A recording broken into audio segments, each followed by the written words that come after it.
난방기 바람이 식빵으로 와서 자, 오늘은 네 번째 전기 에너지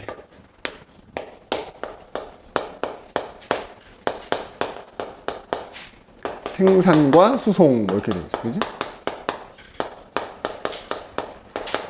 그래서 보면은 전기 에너지 생산은 이거 배운 지 얼마 안 됐을 거예요. 이거 중3 때 배우는 내용하고 똑같아.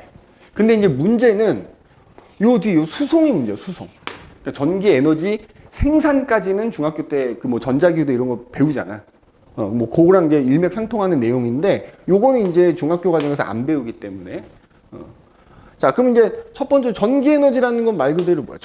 이게 몇 가지인지 좀 알고 넘어가야 될 게 있지. 전기 에너지는 에너지의 일종인 거잖아. 말 그대로 뭐야? 뭐 이런 우리 일상생활에서 너무 많이 사용하고 있죠. 뭐 이 형광등도 지금 마찬가지인 거. 어떤 제품 또는 회로에 전류가 흐를 때 그 제품에 공급되는 에너지, 이게 전기 에너지지. 그지? 어떤 회로에 전류가 흐를 때 공급되는 에너지다. 뭐 이렇게 이제 정의를 합니다. 그래서 에너지이기 때문에 뭐 에너지의 단위 그대로 씁니다. 그지? 에너지의 단위가 뭐지? 줄. 그렇지. 줄. 단위 그냥 그대로 줄 쓰면 되는 거야. 그럼 이제 여기서는 내가 뭐 전기 에너지에 대해서 막 자세하게 얘기하겠다 뭐 이거는 아니고, 일단 그래서 에너지이기 때문에 우리 보통 기호로 쓸 때는 그냥 E라는 기호를 쓰는 거야. 에너지의 약자를 따서. 근데 중요한 거는 그 전기 에너지를 어떤 원리로 만들어내느냐, 이제 그 원리가 사실 이제 중요한 원리. 뭐 우리가 가정에서 사용하는 전기는 이른바 발전소에서 만들어내겠지. 그럼 그 발전소 안에는 발전기라는 게 들어있고, 그지? 그 발전기가 이제 우리가 오늘 배우려고 하는 원리를 이용해서 만든 기구야. 그게 이제 뭐야? 전자기 유도라는 거야. 전자기 유도. 전자기는 이제 전기와 자기 합한 말이다 이렇게 생각하면 되겠죠, 그지?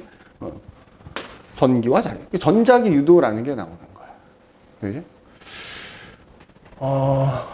그 혹시 생각나는지 모르겠는데 중학교 때 이런 걸 배워. 어떤 전선에 전류가 흐르면 그 주변에 뭐가 생겼지? 그러니까 원래 자석 주변에는 자기장이라는 게 있잖아. 자기장이 뭔지는 알지? 그러니까 예를 들자면 뭐 그럼 요 얘기부터 먼저 해볼까? 우리 자석이 이렇게 있어요. 자석이. 그죠? 자석은 항상 N극과 S극 이렇게 두 개가 있지? 그러면 그 자석 주변에 클립이나 이런 거 놓으면 얘가 끌려가잖아. 그게 이제 자기력이라는 힘이 작용하기 때문이잖아. 근데 그 힘이 어디까지 미치는지는 눈에 안 보이지. 근데 어쨌든 그 힘이 미치는 공간이 있을 거 아니야. 그거를 우리가 자기장이라 그래. 자기장. 그지? 자기장. 자기장. 여기다 쓰자. 자기장. 그래서 자기장은 자기력이라는 힘이 미치는 어떤 공간이다 이렇게 보면 돼. 근데 그냥 그게 눈에 안 보이니까 그거를 우리가 선으로 표현하지. 그걸 뭐라 그래? 자기력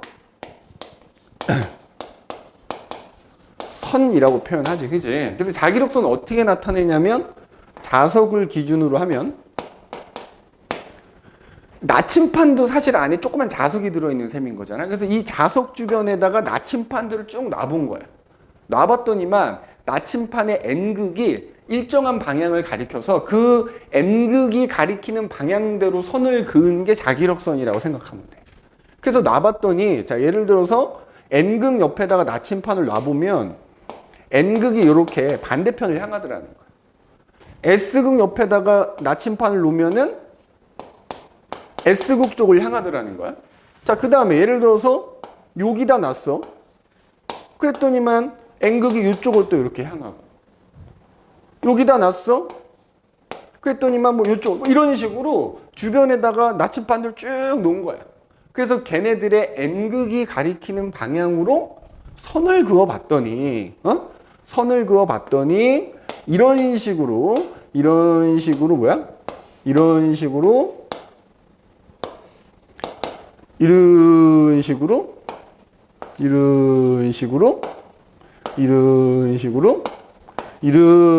이제 그려지더라는 거야. 이게 이제 자기력 선인 거지. 그래서 봤더니 자, 그래서 자기력선은 그 방향이 무조건 어디서 어디? N극에서 S극으로 가는 방향으로 이제 우리가 자기력선을 그리게 됩니다.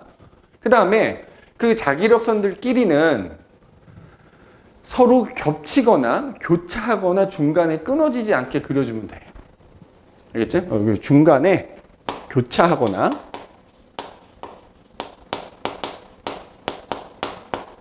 끊어지지 않게 이제 우리가 그린다. 이렇게 보면 돼요.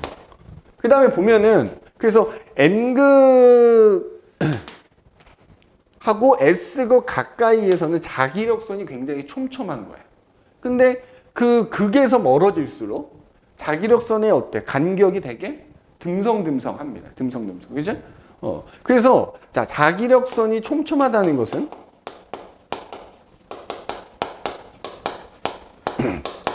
그만큼 자기력이 세다는 걸 의미하는 거야. 우리 자기력이 세다 혹은 자기장이 세다 이렇게 표현하거든. 그래서 자기장이 세다. 자기장이 강하다 이렇게 보면 되는 거고, 만약에 이제 자기력선이 되게 듬성듬성 간격이 좀 넓으면, 간격이 좁고 간격이 넓은 거겠지? 그러면 자기장의 세기가 약하다 이제 이렇게 표현을 합니다. 그죠?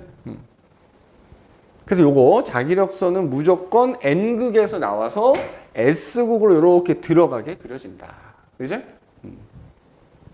그러면 예를 들어서 여기에 말이야 어떤 이렇게 일정한 면적의 뭐 이렇게 사각형이 있다고 쳐보자.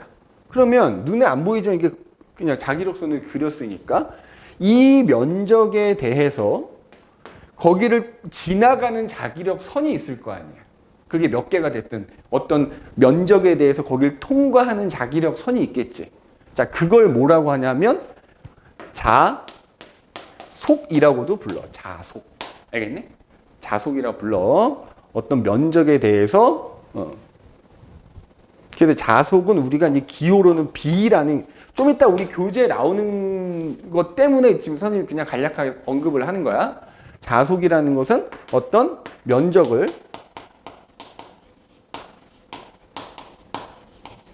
통과하는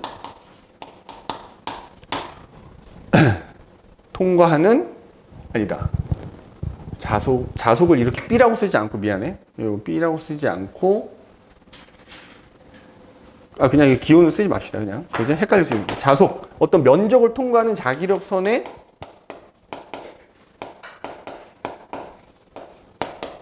수라고 보면 됩니다. 자기력선의 수. 그죠?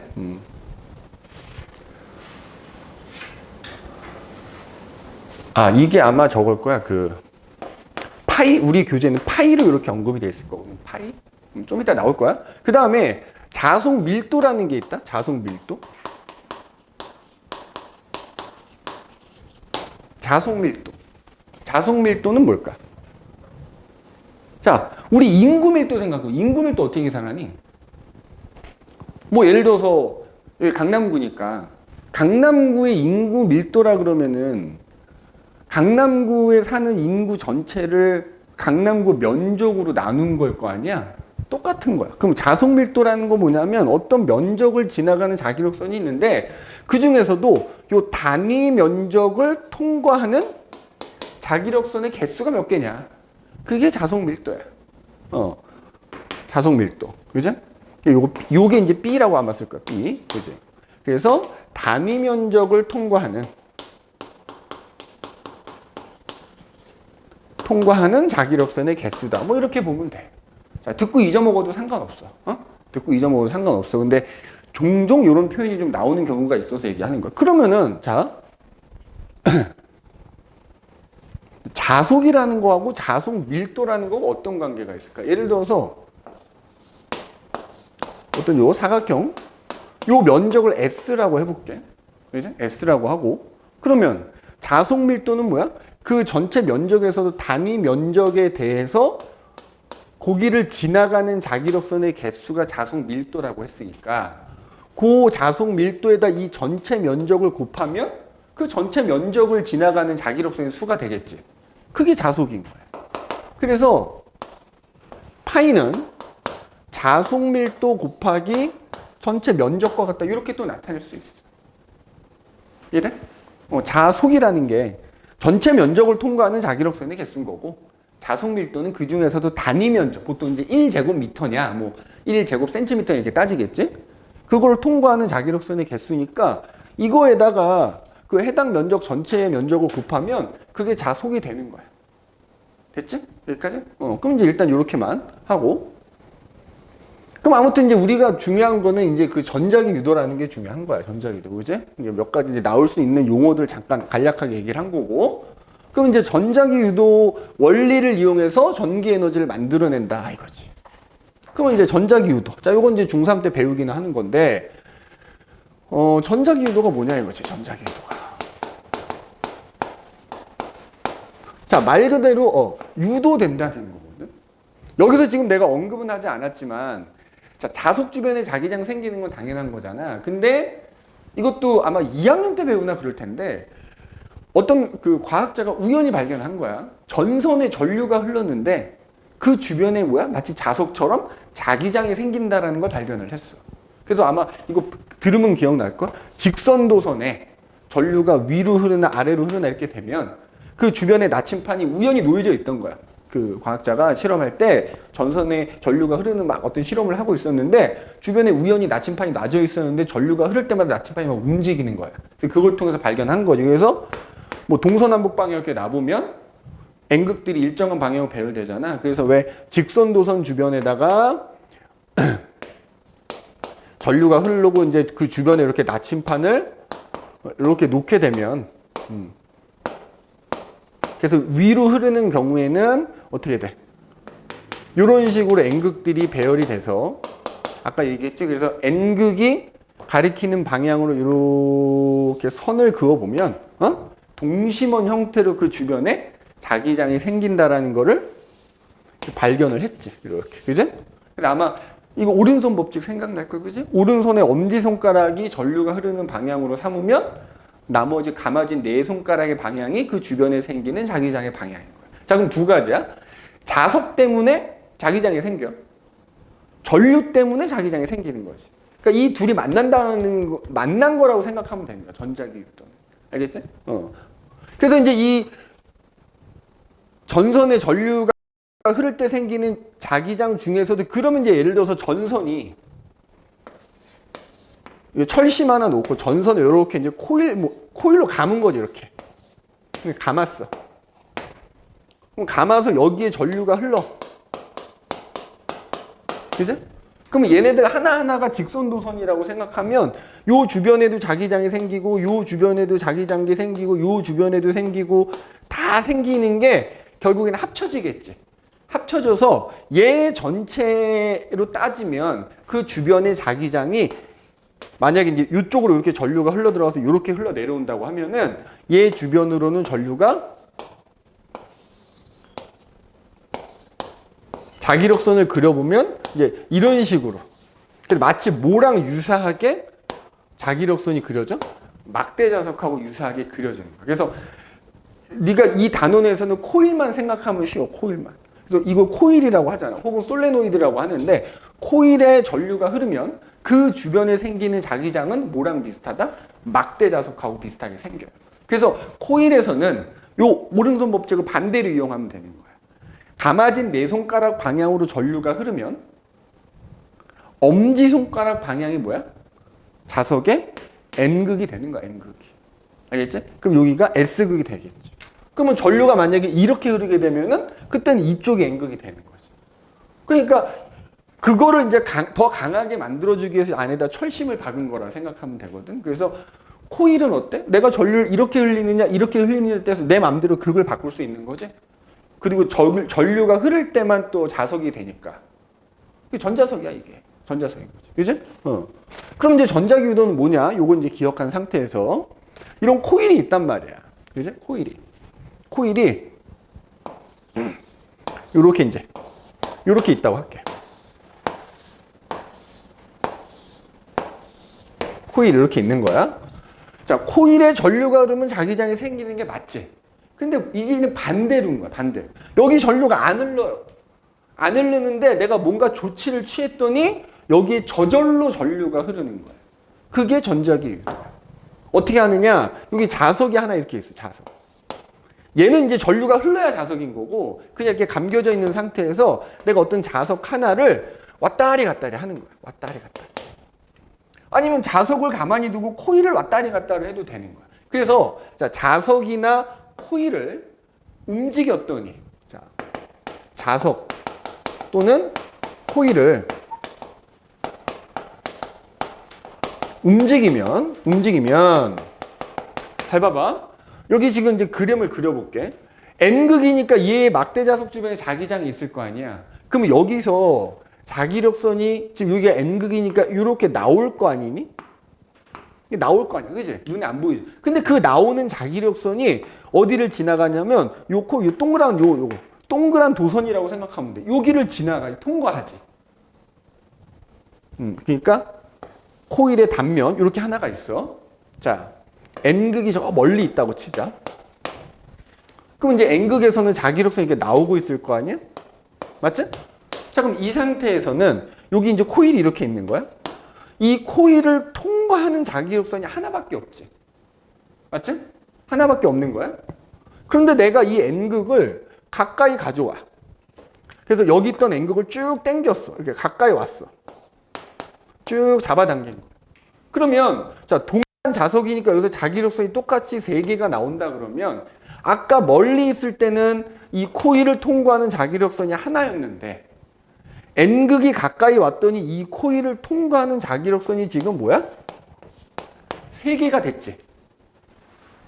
그러니까 결론은 뭐냐면 자석을 움직이든 코일을 움직이든 코일을 통과하는 자기력선의 수가 변하지. 자, 뭐가 변한 거야? 요 면적. 코일 기준으로 그 코일의 단면적을 통과하는 자기력선의 수가 자속이라는 게 변한 거야. 자, 자석이나 코일을 움직여서 코일을 통과하는 자기력선의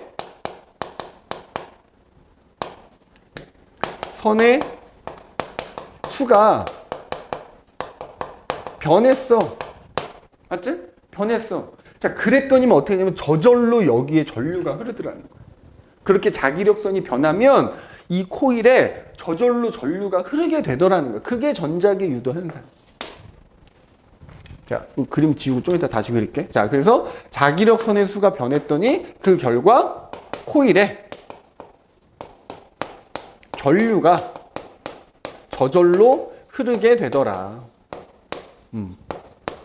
이런 현상을 전자기 유도라고 하는 거야. 그래서 그때 그 전류가 유도됐다 이렇게 표현하는 거야. 그래서 이때 흐르는 전류를 유도전류 이렇게 얘기하는 거야. 유도전류. 그러면 전류가 흐르는지 어떻게 하느냐? 여기다가 연결해 두는 거야. 건전지를 연결하면 전류가 흐르지만 여기다가 뭘 연결하냐면 꼬마전구 같은 거 그냥 연결해 두는 거야. 꼬마전구. 꼬마전구 같은 걸 연결해 줘도 되고요. 보통 너 공부할 땐 여기 이렇게 나오고 검유계라는 걸 달아놔. 검유계.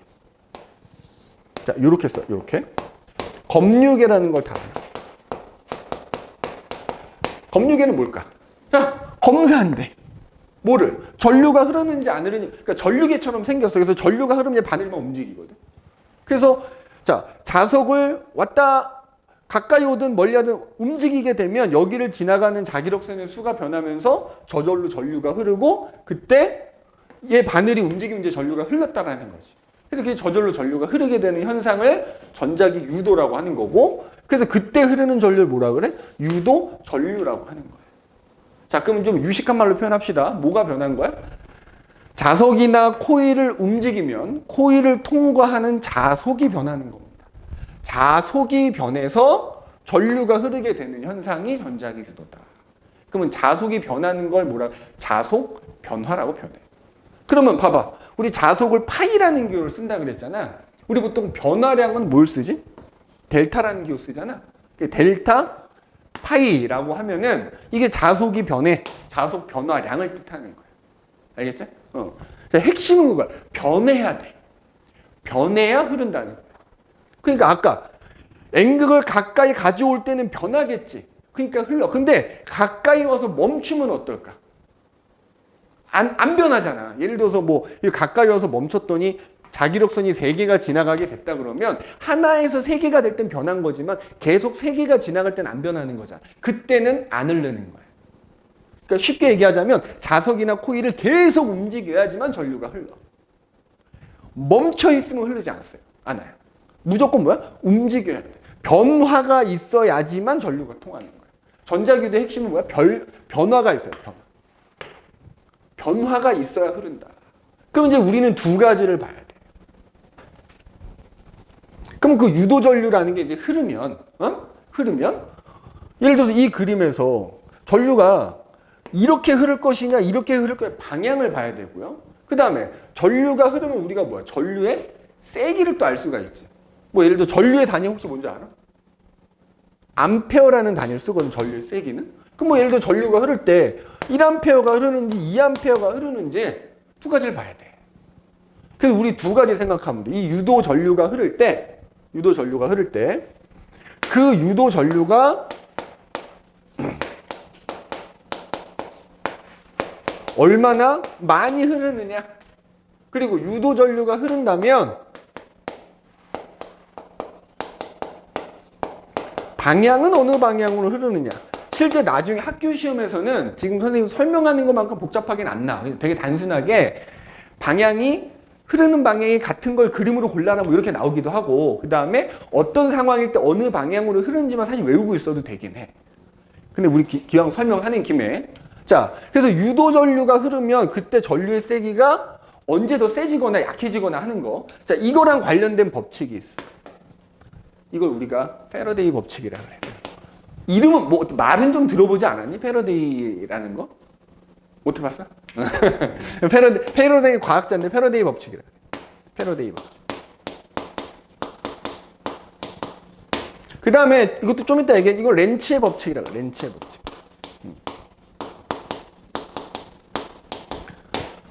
뭐 이 법칙 가지고 뭐 이렇게 막 복잡하게 나오진 않지만 나중에 학교에서 내신 할 때도 이게 언급이 될 수는 있어. 패러데이 법칙이란 말이 들리면 유도 전류 그냥 세기를 뜻하는 거다.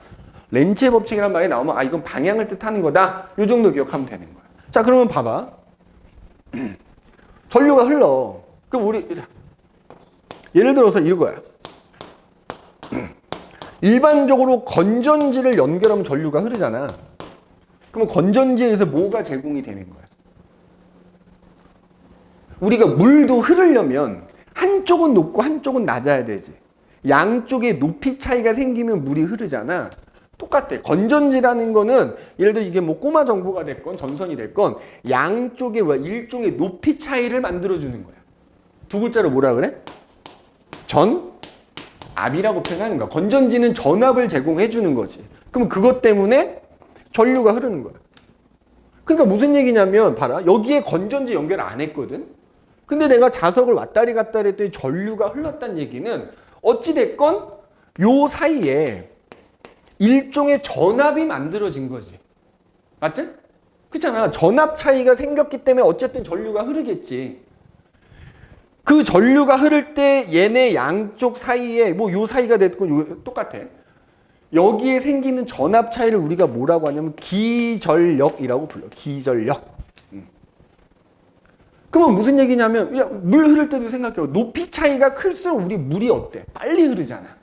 똑같은 거야. 전류도 전압이 세면 양쪽에 그 전압 차이가 클수록 전류가 많이 흐르는 거거든. 그러면 여기서 이 기전력이라는 게 어때? 클수록 전류가 많이 흐르겠지.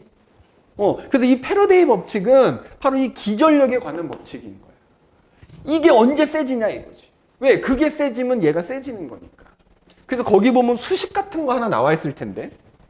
그지? 자, 그래서 패러데이 법칙이고 유도 기전력 V라는 것은 그지? V란 지금 요거 보이지? 요 공식이야. 요게 패러데이 법칙. 자, 마이너스 N 곱하기 델타 T분의 델타 파이 뭐 이렇게 써져 있지. 자, 네가 이 수식을 써먹을 일은 없어. 이거 이해만 하면 되는 거야. 그러면 유도 기전력이라는 건 언제 세지냐? 자, 여기서 N은 요거 지우자. 요 밑에다 그릴게요. 밑에다. 자.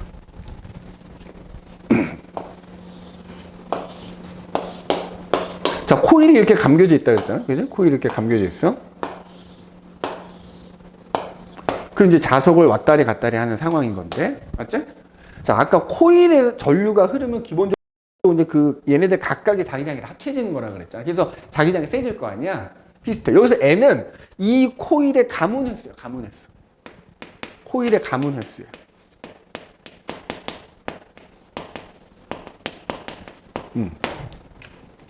자, 그 다음에 요거는 뭘 의미할까? 단위 시간 동안에 아까 했던 자속 변화인 거지. 그러니까 봐봐. 시간분의 자속 변화거든. 그럼 무슨 얘기야? 자속이 변한다는 거 내가 아까 자석이 가까이 오거나 멀어지면 자속이 변한다 그랬잖아. 그게 얼마나 빨리 변하느냐 이거잖아. 그치? 자, 수식이 어려우면 그냥 쉽게 이렇게 풀어줄게. 자, 결국 뭐냐. 자석을 왔다리 갔다리 하거나 코일을 왔다리 갔다리 할 때 유도 기전력이 세지면 이제 유도 전류가 세지는 건데 언제 세지느냐. 동일한 조건일 때 코일을 많이 감으면 된다는 거야. 이게 비례 관계를 포함할 거 아니야. 코일 많이 감으면 된다. 그지? 코일을 많이 감을수록. 그지? 그 다음에 자, 단위 시간당 자기력선이 많이 변할수록. 그럼 같은 시간 동안에 자기력선이 많이 변하려면 어때야 돼? 빨리 움직이란 얘기지. 자석을 혹은 코일을 빠르게 움직이면.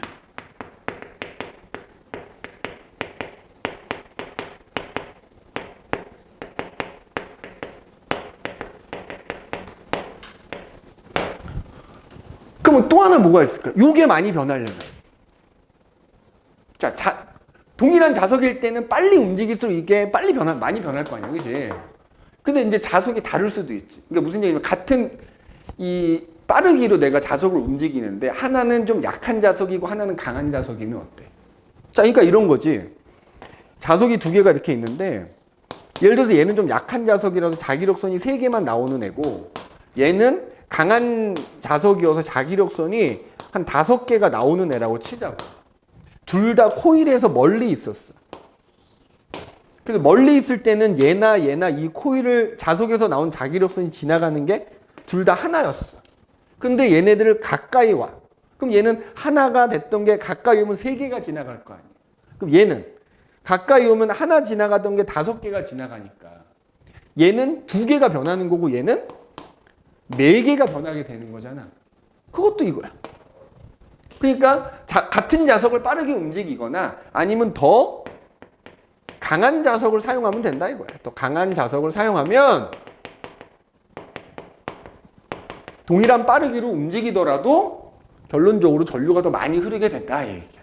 그러니까 이 수식을 기억할 필요는 없어. 결국 이 수식을 말로 풀어 쓴 게 얘네 셋이라고 생각하면 되는 거야. 그래서 요럴수록 결국에는 여기에 흐르는 전류의 세기가 세진다 이런 뜻이야. 패러데이 법칙은. 알겠지? 이게 그냥 패러데이 법칙이라고 생각하면 돼. 근데 이 수식을 외우려고 하면 더 헷갈릴 수 있으니까 이 수식을 말로 풀어놓은 게 얘다. 그지? 실제로 내신 공부할 때도 얘네 셋만 알아도 아무 지장이 없어. 요거만 알고 있으면 돼. 뭐 서술형으로 나와도 유도 전류를 더 많이 흐르게 하는 방법 뭐냐? 3가지 있으면 되는 거야. 그게 결국 요 패러데이 법칙을 해석한 거다. 그지? 그러면 이제 전류의 방향. 예를 들어서 이 그림에서 전류가 이렇게 흐를 것이냐 아니면 이렇게 흐를 것이냐 언제 이렇게 흐르냐 언제 이걸 따지는 거야. 이걸 렌츠의 법칙이라고 하는데 그게 사실 여기 포함되어 있다. 여기 마이너스 있지 마이너스. 이게 사실은 렌츠의 법칙을 포함한 거라고 봅니다. 자, 렌츠라는 사람에 따르면 유도 전류는 어느 방향으로 흐르냐 하면 선생님 요거까지만 얘기하고 잠깐 쉬었다 이어서 하자. 자석의 운동을 방해하는 방향으로 전류가 흐르게 된다. 자석의 운동을 방해하는 방향으로 유도 전류는 흐르게 된다. 라는 거 하고 또는 자기장의 변화를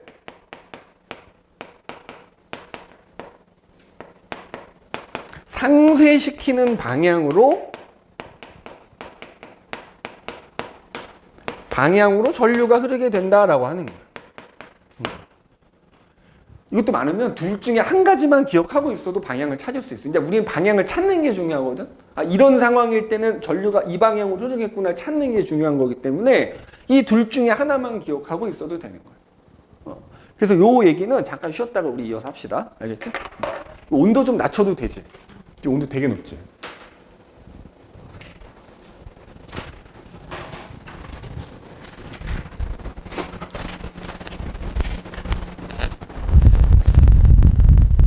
설명하고 싶은 건 되게 많은데 이해를 못할 수도 있을 것 같아서 걱정도 있고, 또 그거 설명하다가 또 진도 못 나가고 여하튼 여러 가지 걱정이 있어서 조금씩 중간중간에 축약하는 게 있긴 하거든. 그러니까 그런 게 혹시라도 숙제하다가 나오면 그런 거 꼭 체크했다가 꼭 물어봐. 알겠지? 그러니까 내가 설명 안 했던 게 아까 뭐 테스트도 그렇지만 이렇게 나올 수 있어.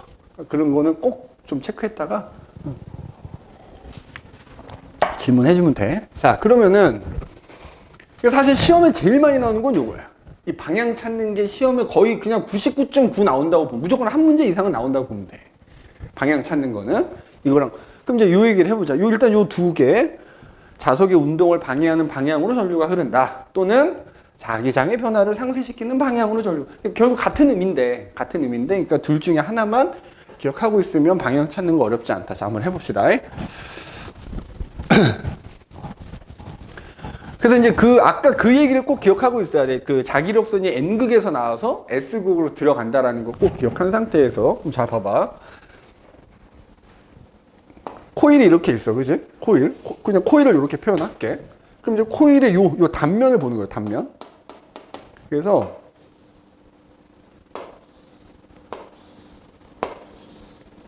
자, 이렇게 이제 코일이 감겨져 있는 거고, 여기에 검육이라는 게 이렇게 이제 달려 있다고 해봅시다. 자, N극이 멀리 있었어. N극이 멀리. 그럼 아까처럼 자기력선이 3개가 나오는 애라고 해보자고. 그럼 그때는 요 코일의 단면을 지나가는 얘네는 이렇게 퍼져버리니까 지나가는 게 하나인 거야. 근데 내가 이 N극을 가까이 당긴 거야. 이렇게 쫙 당겼어. N극을 가까이 당겼어. 자, N극을 가까이. 그러면 아까 여기 있을 때는, 여기 N극이 여기 있을 때는 하나가 지나갔는데, 가까이 왔더니 여기를 지나가는 게 뭐야? 여기를 통과하는 게 3개가 된 거잖아. 자, 아래쪽으로 하나 지나가던 게 가까이 왔더니 3개가 됐지. 변했지. 변하면 전류 흐르는 거지. 근데 어떻게 흐르느냐면, 자, 자석의 운동을 방해한다라는 거야. 뭐냐면 N극이 가까이 오잖아. 이걸 방해해야 돼. 그러면 봐봐. 결과적으로 코일에 전류가 흐르면 얘도 이제 자석이 될 거 아니니? 그러면 N극이 가까이 올 때 그걸 방해하려면 N극을 밀어내야 되잖아.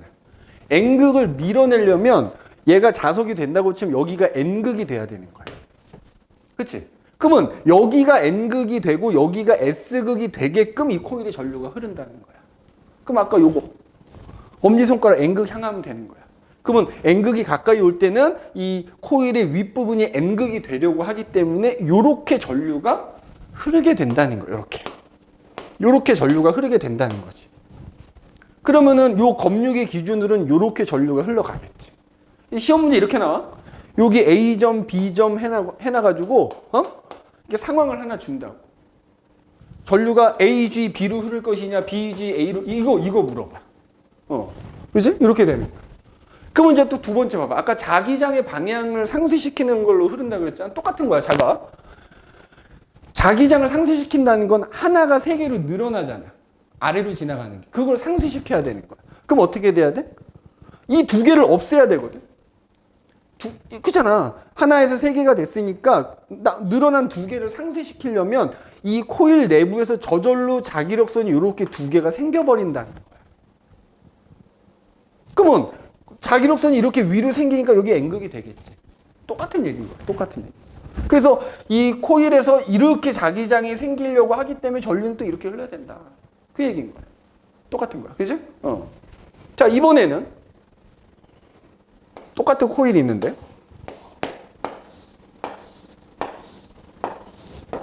그러니까 하나만 기억하면 돼. 그냥 극만 찾으면 돼. N극이 가까이 오면 윗부분이 N극돼서 밀어내려고 한다. 자, 이번에는 N극이 멀리 가는 거야, 멀리.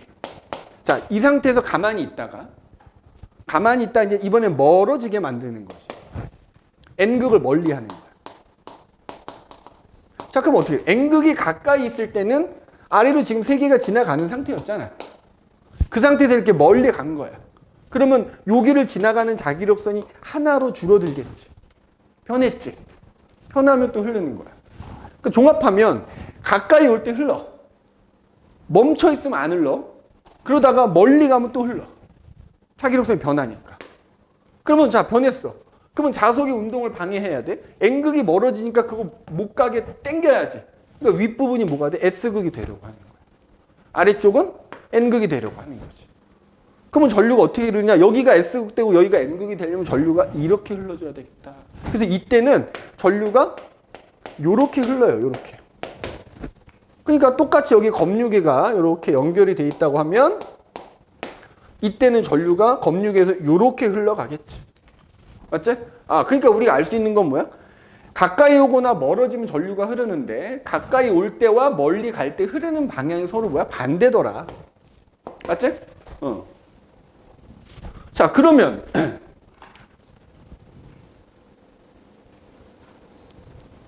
N극만 되느냐? S극도 돼. S극도. 걔도 자석이니까. 자, 이번엔 S극이야. 다만 이제 S극은 자기력선이 N극까지 들어가겠지. 그러니까 예를 들어서 S극이 이렇게 멀리 있었어. 그럼 S극으로는 자기력선이 이렇게 들어갈 거 아니야. 맞지? 그러면 마찬가지로 이 코일을 기준으로 보면 얘를 지나서 S극으로 들어가는 건 하나밖에 없는 거야. 자기력선이. 맞지? 자, 똑같은 코일이라고 할게. 이렇게 똑같은 코일.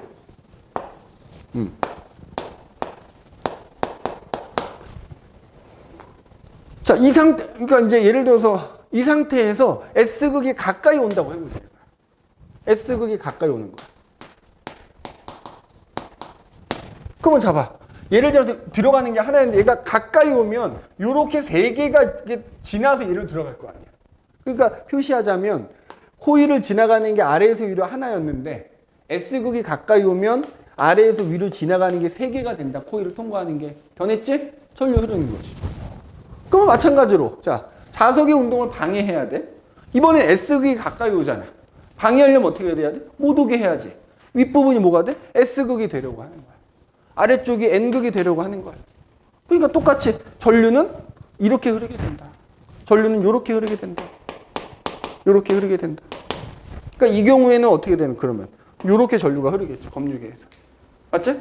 그럼 이것도 만약에 자기력선을 상쇄시키려고 그러면 봐봐. 하나가 세 개로 늘어났잖아. 그러니까 변하는 게 싫은 거야. 그럼 얘 두 개를 없애야 되거든. 위로 통과하는 거 두 개를 없애려니까 아래로 통과하는 자기력선 두 개가 이렇게 만들어지게 된다는 거야. 그러면서 아래쪽이 N극이 되고 위가 S극이 된다는 얘기야. 그러니까 똑같은 얘기인 거야. 그 두 문장이. 그래서 그냥 너는 쉽게 자석의 운동을 방해한다라는 것만 기억하면 되는 거야. 그 다음에 자, 반대 이번에 마지막 하나 더. 뭐가 있어? S극이 멀어지는 거지. S극이 멀어지는 거야. 자, 가까이 있던 S극이 가까이 있을 때는 이제 이렇게 세 개가 지나가겠지. 세 개가 이렇게 지나서 S극 들어가는데 걔를 멀리 가는 거야, 멀리.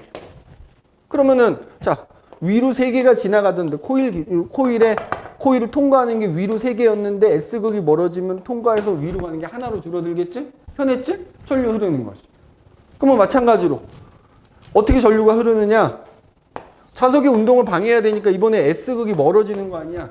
못 멀어지게 해야지. 방해하려면. 그지? 그러니까 윗부분이 뭐가 돼? N극이 돼. 아래쪽이 S극이 되려. 그러니까 전류가 이렇게 흐르게 된다는 거예요. 이렇게. 위쪽이 N극이 되고 아래쪽이 S극이 되려면 전류가 이렇게 흐르게 된다는 거예요. 이렇게. 이렇게. 그러면 아까 마찬가지로 여기 검유계가 이렇게 있다고 치면은 전류가 이렇게 흐르겠죠. 이렇게. 맞죠? 이것도 뭐 자기력선 상쇄시키는 거 하면 똑같지. 세 개에서 하나로 줄었으니까 상쇄시킨다는 건 원래 상태. 두 개를 만들어야 되는 거야. 그러면 여기서 두 개를 이렇게 만들려고 하기 때문에 위쪽은 아까처럼 N극이 되는 거야. 둘 중에 하나만 기억하면 방향을 찾을 수 있는데 그럼 결론 N극이건 S극이건 움직이면 전류가 흐른다. 멀리 하거나 가까이 할 때 움직이면 전류가 흐르게 되는데 그때 방향은 그러면 결과적으로 어떻게 되느냐 하면은 N극을 멀리 할 때와 S극을 가까이 할 때가 흐르는 전류의 방향이 동일해. N극을 가까이 할 때와 S극을 멀리 할 때가 어때? 흐르는 전류의 방향이 동일하다라는 거죠. 이제 요것만 기억하고 있으면 됩니다. 이거 그냥 사실 외우고 있어도 돼. 외우고. 이제 사실 선생님이 외워라 이런 말을 써서 별로 좋아하지는 않아서 그죠?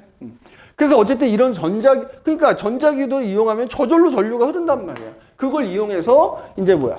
우리가 전기 에너지를 만들어내는 거지. 근데 꼭 그렇게 전기 에너지 만들어내는 것뿐만 아니라 이 전자기 유도를 여러 가지에 이용하고 있어. 오늘 너도 썼을 거야. 오늘은 아닐 수도 있어. 근데 평소에 쓸 수도 있어. 좀 이따 나오겠지. 학교 갈 때 교통카드 쓰지? 안 쓰냐? 아니, 그러니까 왜 어디 이제 다닐 때 보통 버스 타면 교통카드 쓸 거 아니야? 그러면 그 교통카드가 또 이 전자기도를 이용한 거야. 자, 그럼 이제 이 전자기 유도를 좀 살펴봤으니까 전자기 유도를 그럼 이용하는 사례. 자, 전기 에너지를 만들어내는 거니까 발전소에서 만들어낸다 그랬고 그 발전소에서 이제 발전기를 이용한단 말이야. 그지? 발전기. 그 발전기가 대표적인 이 전자기 유도를 이용한 사례다. 그지? 발전기가. 그럼 발전기가 어떻게 되어 있냐면 사실 이 중학교 때 배우는 것 중에 전동기라는 게 있거든. 전동기. 얘네가 생긴 게 똑같이 생겼어. 근데 원리만 좀 서로 다른 것 뿐인 거거든. 그럼 발전기는 어떻게 생겼냐 하면 간략하게 그리면 이거야. 발전기 내부에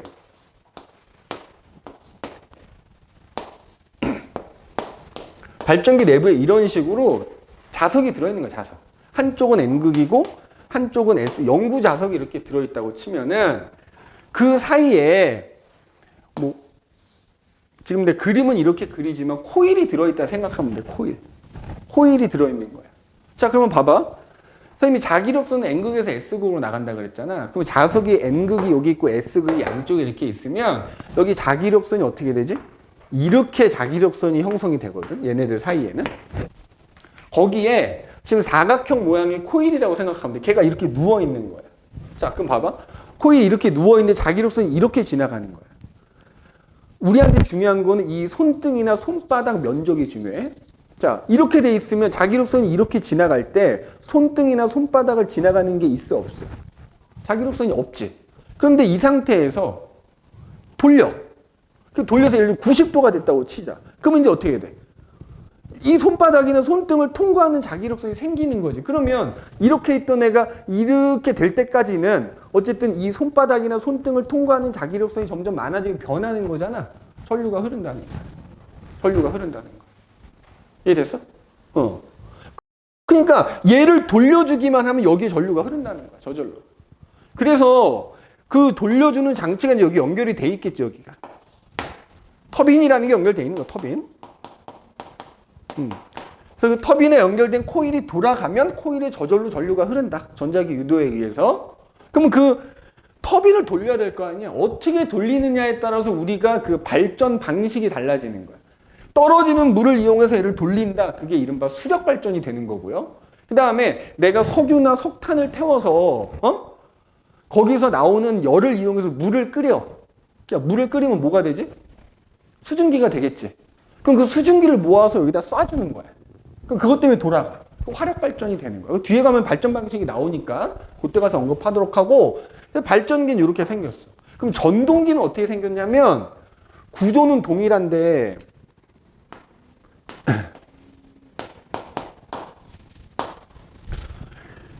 전동기는 애초에 여기다 전류를 흘려주는 거야. 자, 차이가 이거야. 발전기는 얘가 돌아가면 전류가 흐르는 거고 전동기는 전류를 흘려주면 얘가 돌아가게 되는 거야. 우리 흔히 전동기를 모터라고 하잖아. 모터, 그지? 그러니까 구조는 똑같아. 구조는 똑같은데 원리가 좀 다르다. 그래서 발전기는 우리가 앞서 얘기한 전자기 유도를 이용한 거다 정도로만 기억하고, 그래서 그 밑에 그림 보면은 그래서 그 발전기 안에 있는 코일이 이제 회전할 때 흐르는 전류의 세기를 회전하는 각도에 따라서 나눠 놓은 건데 지금 그 그림에서는 봐봐. 우리 2D로 그리면 자기력선이 예를 들어서 이렇게 지나가면 여기다 그려볼게. 그냥 언급만 할게. 이렇게 이제 자기력선이 그러니까 얘를 이렇게 단면을 본 거야. 단면. 이렇게 지나가고 있는데, 응? 거기에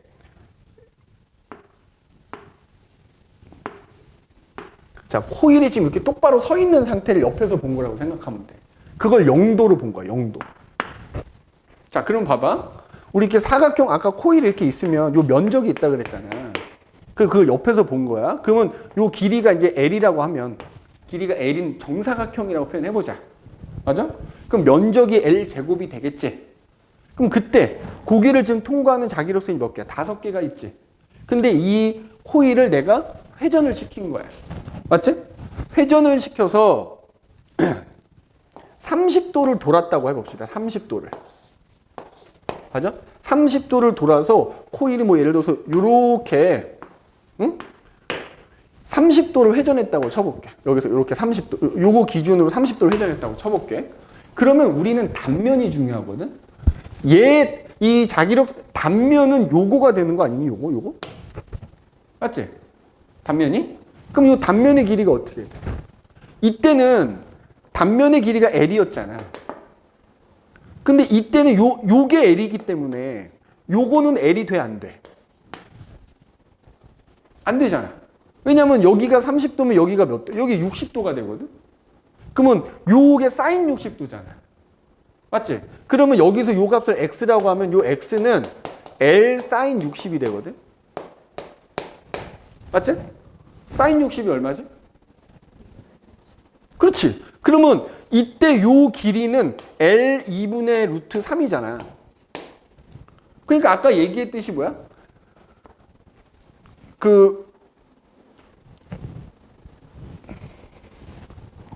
L에 대해서 5개가 지나가면 여기는 5개가 안 지나가지. 이해돼? 맞잖아.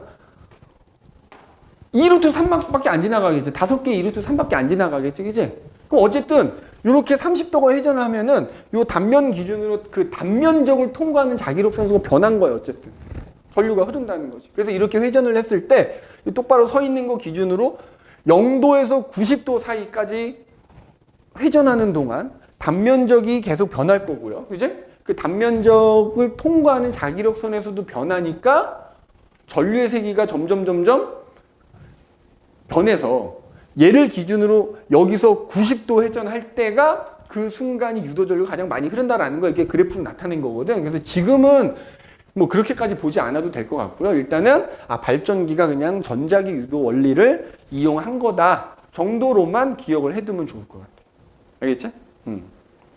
그 다음에 요거 이제 우리 좀 이따 자세히 설명할 건데 뒤에 가면 이제 이 전기 에너지를 만드는 거에 대한 지금 얘기를 하잖아. 그럼 그걸 수송할 때 또 관련되는 것 중에 변압기라는 게 있어. 변압기. 변압기. 변압기도 전자기 유도를 이용한 겁니다. 자, 뒤에 가서 자세히 설명하겠지만은 자 이렇게 그려야 되나? 그냥 이렇게 그리자. 자, 변압기 내부를 들여다보면 이렇게 사각형 모양의 철판들이 여러 장이 겹쳐져 있거든. 그래서 거기에 이런 식으로 코일이 양쪽에 이렇게 감겨져 있어. 이런 식으로 감겨져 있어. 이런 식으로 일단 감겨져 있어요. 이렇게. 그래서 봐봐. 좀 이따 이제 자세히 할 건데 일로 이제 전류가 흘러 들어와. 근데 여기가 코일이지. 그럼 봐봐. 코일에 전류가 흐르면 여기에 뭐가 생겨? 자기장이 생길 거 아니야. 자기장이 생기거든. 예를 들어서 요 코일에 전류가 요렇게 이제 흐르게 된다고 하면은, 이렇게 흐르게 된다고 하면은,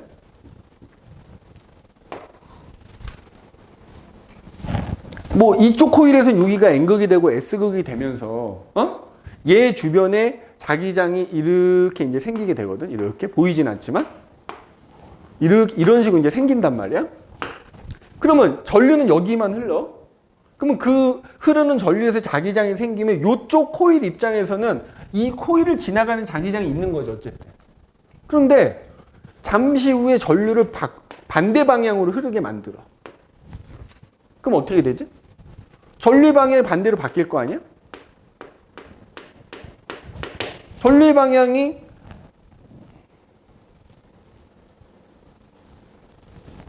아니다. 아, 여기가 위에가 N극이구나. 미안해. 초록색이 여기가 N극이고 여기가 이제 S극이었다가 전류 방향이 반대로 바뀌면 여기가 N극이 되고 S극이 될 거 아니야? 그러면 자기력선의 방향 바뀌겠지. 그러면 예를 들어서 아까 초록색일 때는 요 코일 입장에서는 이 코일을 위에서 아래로 자기력선이 통과했거든? 근데 여기에 흐르는 전류의 방향이 바뀌어서 이쪽 코일에 흐르는 전류 방향이 바뀌면 자기장이 반대가 되거든, 이렇게. 그러면 얘 입장에서도, 이 코일 입장에서도 이렇게 지나가던 자기장이 이렇게 지나가게 되니까 바뀐 거지. 자기장의 변화가 생긴 거야. 그래서 이쪽에 저절로 전류가 흐르게 돼. 이해됐어? 그래서 변압기 안에 요걸 1차 코일이라고 하고 요걸 2차 코일이라고 하는데, 그래서 1차 코일에 전류가 흐르면 2차 코일에 저절로 전류가 흐르게 돼. 그래서 이것도 뭐다? 전자기 유도를 이용한 거다. 이제 이 변압기는 뒤에 가서 자세히 얘기하도록 할 겁니다. 자, 그 외에도 우리 일상생활에서 전자기 유도를 이용하는 뭐 여러 가지 사례들이 있는데, 아까 선생님 잠깐 언급했던 교통카드 같은 것도 있어. 교통카드.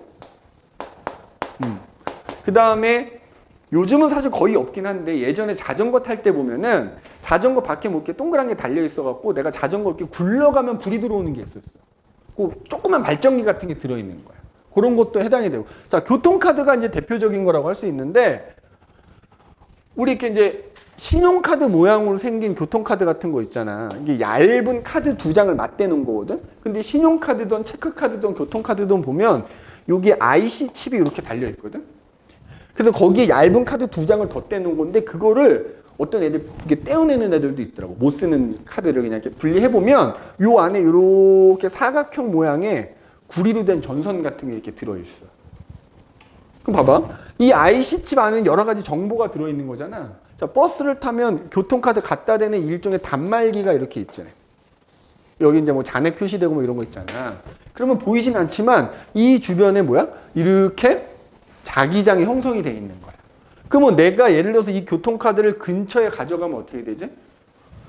요게 일종의 코일이라고 한다면, 내가 그냥 멀리 떨어져 있을 땐 이 코일을 지나가는 자기장이 없다가 카드 단말기 근처에 가게 되면 이 코일을 통과하는 자기장이 생기지. 그러면 그 결과 여기에 순간적으로 미세하게 전류가 흘러. 전류가 흐르면 여기 IC 카드에서 일종의 전파 같은 걸 일로 보내는 거야. 그럼 여기서 그걸 수신해가지고 여기에 잔액이 얼마가 남고 요금 이거 표시해 주는 거야. 그래서 우리가 사용하는 교통카드도 일종의 전자기 유도를 이용한 거다. 이렇게 보면 될 것 같아. 그죠? 이렇게 보면 됩니다. 그리고 거기 보면 뭐 퀵보드 바퀴도 나오고, 그 다음에 또 하나 뭐가 있냐면 마이크도 있어. 마이크. 자, 마이크는 따지면 뭐 이런 거지. 예를 들어 노래방 마이크가 이렇게 있다고 치면, 여기에 이제 뭐라고 해야 되나? 여기 이쪽에 이제 자석이 이렇게 있는 거라고 생각하면 되거든. 자석이 있고 여기 중간에 코일이 감겨져 있는 뭐 이렇게 자석 같은 게 그냥 뭐 하여튼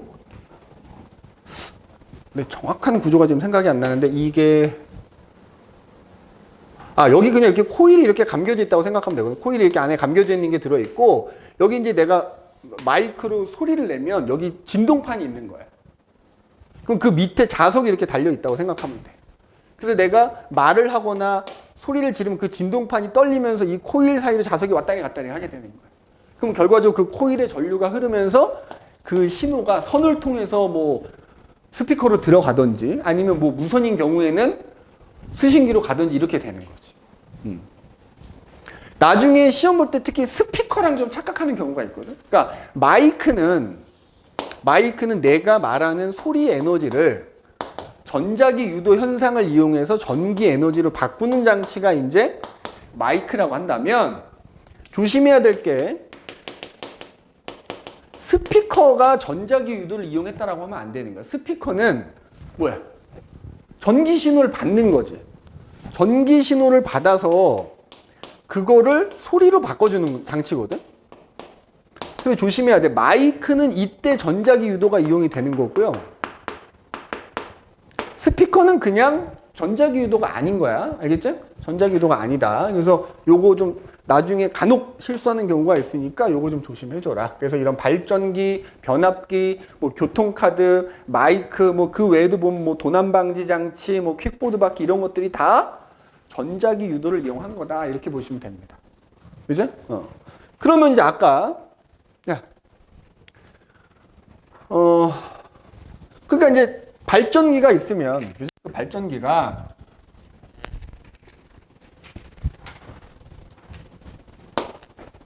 그러니까 이제 발전기를 갖고 있는 발전소에서 전기 만들어내는 거잖아. 그러면 자 아까도 얘기했지만 여기 이렇게 자석이 이렇게 있고 그 사이에 이렇게 이제 일종의 코일 역할을 하는 게 들어있다. 그지? 들어있어서 걔가 어디에? 일종의 터빈이라는 데 연결돼 있다. 그래서 터빈에 연결된 이 코일이 돌아가면 저절로 전류가 흐르는 거다 그랬는데 이게 발전기의 뭐 그냥 간단한 구조라고 하면 이 터빈을 어떻게 돌리느냐에 따라서 이른바 발전 방식이 달라진다 그랬잖아요. 자, 그래서 그 터빈을 자 수력발전이야, 수력발전. 말 그대로 뭐야? 댐에 저장된 물을 흘려보내면서 그 흐르는 물에 의해서 뭐야? 터빈을 돌리는 거야. 그러면 그 터빈에 연결된 코일이 돌아가면서 뭐야? 전기 에너지를 만들어내는 거지. 그죠? 그게 수력 발전이야. 자, 그러면 뭐 이게 전자기도 이용한 거니까 에너지 전환 관계가 또 중요해. 거기 밑에 나와 있지만, 자, 수력 발전은 댐에 저장된 물이 있을 거 아니야. 높은 데 있는 물이 아래로 흐르면서 그 흐르는 물에 의해서 터빈이 돌아가는 거니까 그 물의 위치 에너지. 거기서 포텐셜 에너지라고 나오잖아. 그 위치 에너지야. 자, 그거에 의해서 터빈이 돌아갑니다.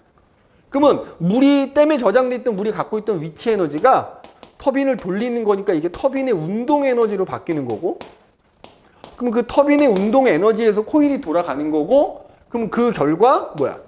전기가 전자기 유도에서 만들어지니까 전기 에너지로 에너지가 전환된 거다. 그죠? 자, 그 다음에 화력발전이라는 게 화력발전. 화력을 이용한다 이거죠, 화력. 말 그대로 화석연료를 이용해가지고 뭐 한다고? 물을 끓이는 거야. 우리 물을 끓이는 장치 뭐라 그러지? 보일러라고 그래, 보일러. 일종의 보일러가 들어있는 거야. 그럼 그 보일러에서 물을 끓이면 물이 끓으면서 나오는 수증기를 모아서 터빈에 쏴주는 거야. 그러면 그 힘에 의해서 터빈이 돌아가게 되는 거지. 그러면 그 터빈에 연결된 코일이 돌아가면서 전기가 만들어지는 게 화력발전의 원리라고 생각하면 돼. 그럼 자, 마찬가지로 에너지 전환 관계는 어떻게 돼? 석유나 석탄을 태우거든. 특히 우리나라 석탄 화력발전이 되게 많거든.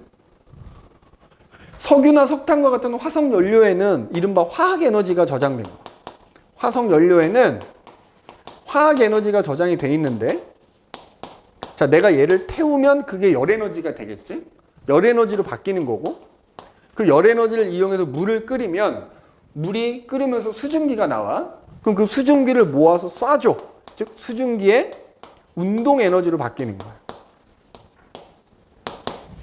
그래서 그 수증기를 쏴서 이 터빈을 돌리는 거지. 뭐 구조까지는 뭐 그림에 그냥 참고하시면 되고.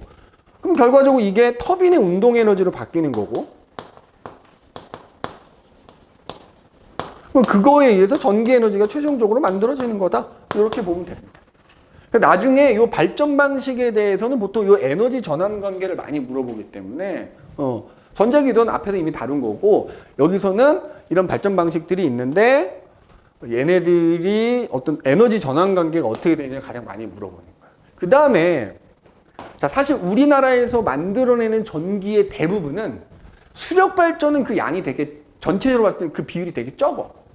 사실 거의 70~80% 이상은 화력 발전과 바로 이른바 원자력 발전이라는 걸로 대부분 만들어내요. 거의 얘네가 30~40%씩 각각 차지해. 그러니까 거의 우리가 쓰는 전기의 대부분은 화력 발전이나 원자력 발전으로 만들어낸다고 보면 되는 거야. 그러니까 사실은 번외지만 우리가 전기 아껴 써야 되는 이유가 바로 그거야. 우리나라에서 쓰는 전기의 대부분은 화력 발전으로 만들어내잖아. 우리나라는 기름 한 방울 안 나는 나라잖아. 맞지? 그러니까 내가 전기를 아껴 쓰면 화석연료도 그만큼 덜 사용하게 되는 셈인 거지, 따지면. 물론 이제 환경 오염을 일으키는 단점도 있기 때문에 또 줄이기도 해야 돼. 특히 요즘에 미세먼지가 되게 그거잖아. 이 화력발전소에서 뿜어내는 미세먼지가 어마어마합니다. 그러니까 사실은 화력발전의 또 비중을 줄이는 게 우리가 미세먼지를 또 줄이는 길 중에 하나이기도 하다. 물론 뭐 혹자는 중국에서 대부분 온다라고 얘기하는 경우도 있지만 사실 우리나라에서 만들어지는 것도 되게 많아, 미세먼지가. 그래서 그 중에 대부분이 또 화력발전하고 이런 승용차들, 자동차 운송 이런 것들이 또 많이 만들어내기 때문에 대중교통 많이 이용하고 그다음에 이런 전기 절약하고 이러는 게 환경에도 도움이 되고 여러모로 도움이 된다 이거야. 자, 일단 원자력 발전은 원료가 뭐냐면 이른바 우라늄과 같은 핵연료야. 핵연료라고 불러. 그럼 이렇게 물어봐. 얘네들은 어떤 에너지를 가지고 있을까? 핵에너지 가지고 있다 이렇게 보면 돼. 핵에너지. 그래서 이제 우라늄 같은 게 있는데 이 원소들이 말이야 되게 불안정한 애들이야. 그래서 뭐가 일어나냐면 핵분열이라는 게 일어나. 근데 그때 어마어마한 열에너지가 발생을 해요. 그 열을 이용해서 얘도 마찬가지로 뭐야? 물을 끓이는 거 똑같아. 그러면 그 물을 끓이면 거기서 수증기가 나오니까 수증기를 쏴주는 거야. 그러면 그 수증기에서 터빈이 돌아가는 거야. 그럼 그 터빈이 돌아가면서 코일이 돌아가니까 전기에너지가 만들어지는 거야. 이 앞에 이 두 개 제외하고는 나머지 뒤에 에너지 전환 관계는 거의 비슷하다라고 보면 되는 거야. 그지? 다만 이게 어마어마해요. 이 열이. 그래서 그 발전소 자체가 녹아버릴 수도 있기 때문에 적절하게 통제를 좀 하지. 그래서 보면은 이 뉴스 같은 데서 원자력 발전소 가끔 이렇게 참고 자료 화면 같은 거 나오는 거 보면 물 속에 들어있지. 그 이 연료가 들어있는 봉이 있어. 연료봉이라고 하는데 연료봉이 물에 들어있어. 그래서 자꾸만 차갑게 만들어줘야 돼. 왜? 열이 너무 많이 발생하기 때문에 그냥 그 발전소 자체가 녹아버릴 수도 있어. 그래서 바닷가 근처에 보통 짓고 원자력 발전소를 바닷가 근처에 지어서 바닷물을 끌어다가 이걸 좀 냉각을 시켜줍니다. 냉각을 시켜도 전기를 어마어마하게 만들어낼 수 있어. 너무 뜨거우니까 좀 냉각시키는 거예요. 적절하게. 아무튼 에너지 전환 관계는 이렇게 된다. 라는 거 기억을 해 두시면 될 것 같아요. 그래서 여기서는 보통 이제 그 에너지 전환 관계를 많이 물어본다. 이제? 그 그림도 좀 참고, 그냥 그림은 어렵지 않잖아. 그래서 그림만 보고 이게 화력발전인지 수력발전인지 원자력발전 또는 핵발전 구분만 하면 되거든. 근데 그 구분하는 건 그렇게 어려운 거 아니니까 그렇게 기억을 좀 해두면 될 것 같아요. 자, 그럼 이제 어쨌든 발전소에서 이제 전기 에너지를 만들었잖아. 맞지? 그럼 이제 그걸 어때 해야 돼? 자, 발전소랑 우리 집이랑 굉장히 많이 떨어져 있어. 그지? 그럼 그걸 이제 우리 집으로 뭐 해야 돼? 보내줘야 되지. 보내줘야 되는 거. 수송을. 전력 수송. 그럼 이제 여기서는 잠깐 그 얘기를 해야 돼. 자, 우리 아까 이제 전기 에너지 얘기했다만 내가 수식적인 거는 얘기를 안 했는데 수식적인 얘기를 조금 할 필요가 있어요. 자. 그러니까 전기 에너지는 쉽게 말하면 전기가 흐르면 이제 전기 에너지가 공급이 된다 이렇게 얘기하잖아. 자, 여기에 꼬마 전구가 이렇게 하나 있다고 치자. 내가 여기에 건전지를 연결해서 이제 꼬마 전구에 지금 불이 들어오는 상황이라고 하자. 그죠? 자, 우리 왜 중학교 때 전류, 전압 뭐 이런 거 배우잖아. 여기 건전지는 아까 이제 전압을 제공한다 그랬잖아. 자, 전압. 전압의 기호는 뭘 써? V라는 기호를 쓰죠. 그래서 전압을 제공해주면 이 꼬마 전구, 이 회로의 전류가 흘러. 자, 그때 흐르는 전류의 세기를 I라고 하죠. I. 그지? 전류의 세기는 보통 우리가 I라고 쓰지.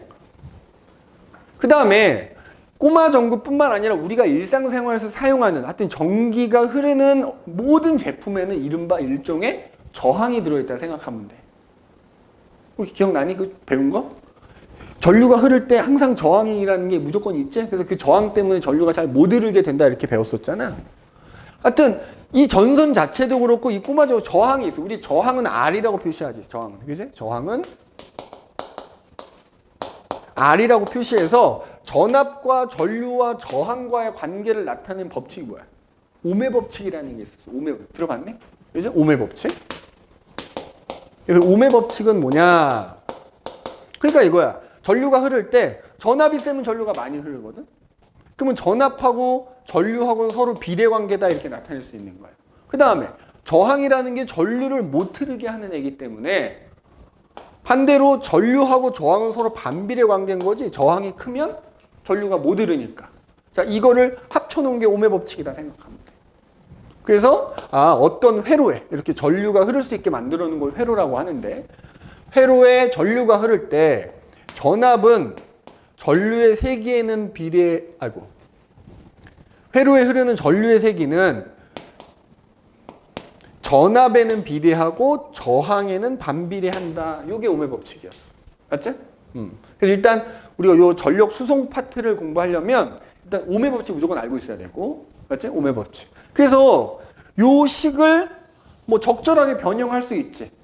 그래서 전류의 세기는 저항분의 전압으로 구할 수 있다는 얘기고, 자, 전압은 그러면 양변에다 R 곱하면 I 곱하기 R 이렇게 구할 수 있다는 얘기가 되고, 혹은 R은 I분의 V 뭐 이렇게 나타낼 수도 있다는 거예요. 그래서 오음의 법칙은 뭐 이게 기본이긴 하지만 이걸 바탕으로 이렇게 식을 좀 변형해서 사용할 수 있다 이거예요.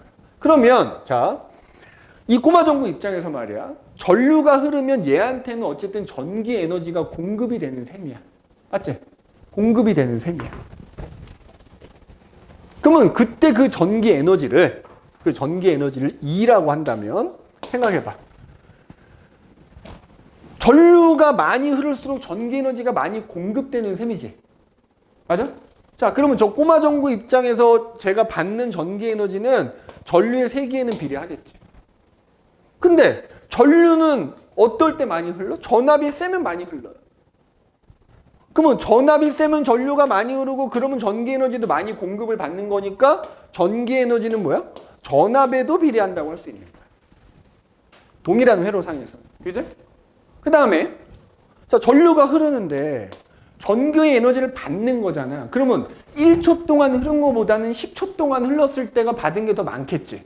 그러니까 전기 에너지는 시간에도, 전류가 흐른 시간에도 비례한다는 거야. 자, 그래서 이걸 종합하면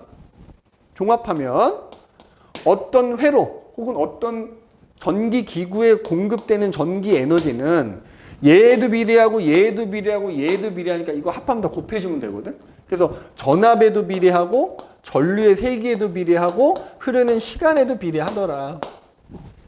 그래서 이걸 등호로 바꿔주면 돼. 그냥 등호로 바꿔주면 물론 이제 여기 뭐 상수가 하나 붙어야 되지만 상수가 1이라 생각하면 되는 거야. 그래서 이게 사실은 전기 에너지 구하는 일종의 공식이 되는 거야. 자, 그럼 예를 하나 들어줄게. 자, 만약에 전압이 10V가 연결이 된 거야.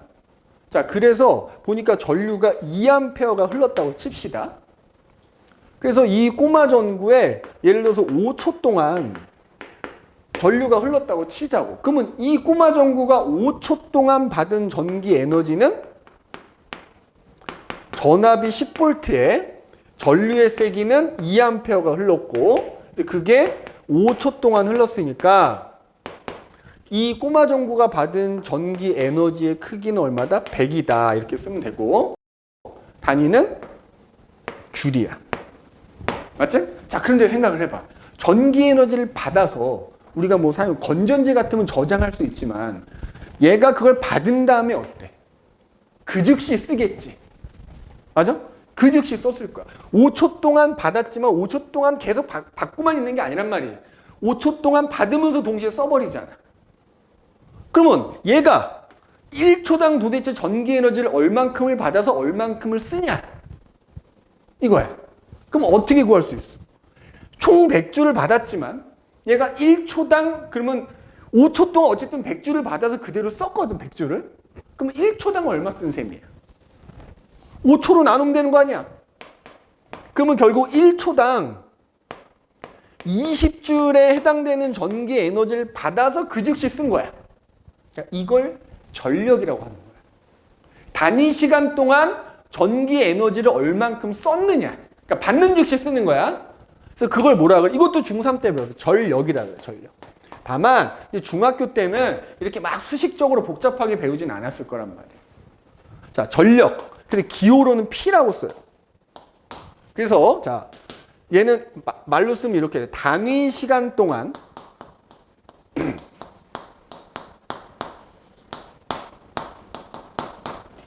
소비한 전기 에너지의 양을 우리가 전력이다 이렇게 부르는 거예요. 그래서 전력을 다른 말로 뭐라고도 하냐면 소비 전력 이렇게 얘기해요. 받아서 그 즉시 그러면 자 이거 수식으로 나타내면 어떻게 되겠어? 방금 전에 우리가 1초당 20주를 쓴다라는 값이 어떻게 나왔지? 내가 그 시간 동안 받은 총 전기 에너지를 사용한 시간으로 나눈 거잖아요. 맞지? 근데 우리 전기 에너지 지금 우리 어떻게 구했어? 전압 곱하기 전류 곱하기 시간을 구했잖아. 근데 어쨌든 그거를 또 시간으로 나눈 거야? 자, 그럼 양변 t가 없어지겠지.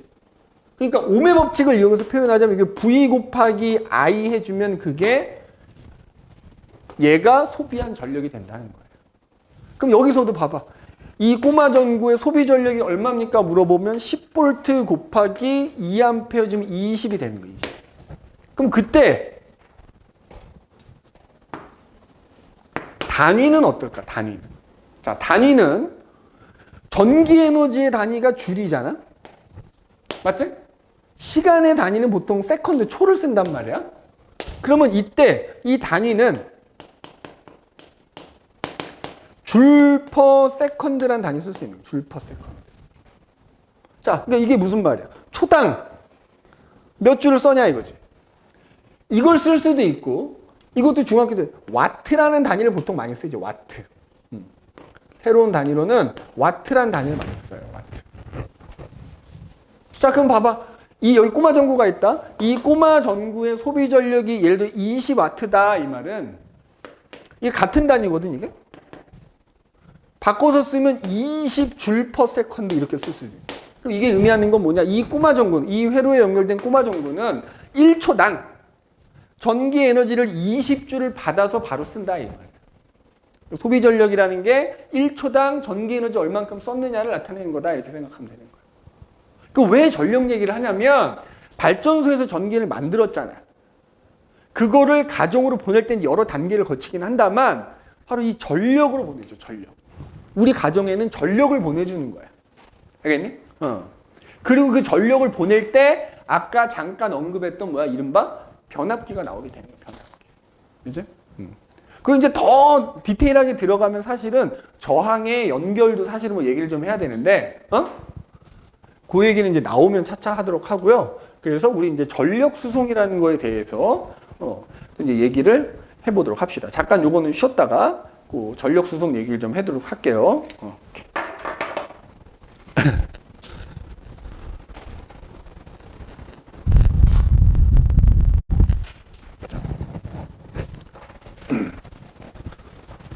자, 그래서 일단 요게 수식적으로 조금 요걸 소비 전력은 전압 곱하기 전류로 구한다라는 걸 좀 꼭 기억을 좀 해야 될 것 같아. 그지?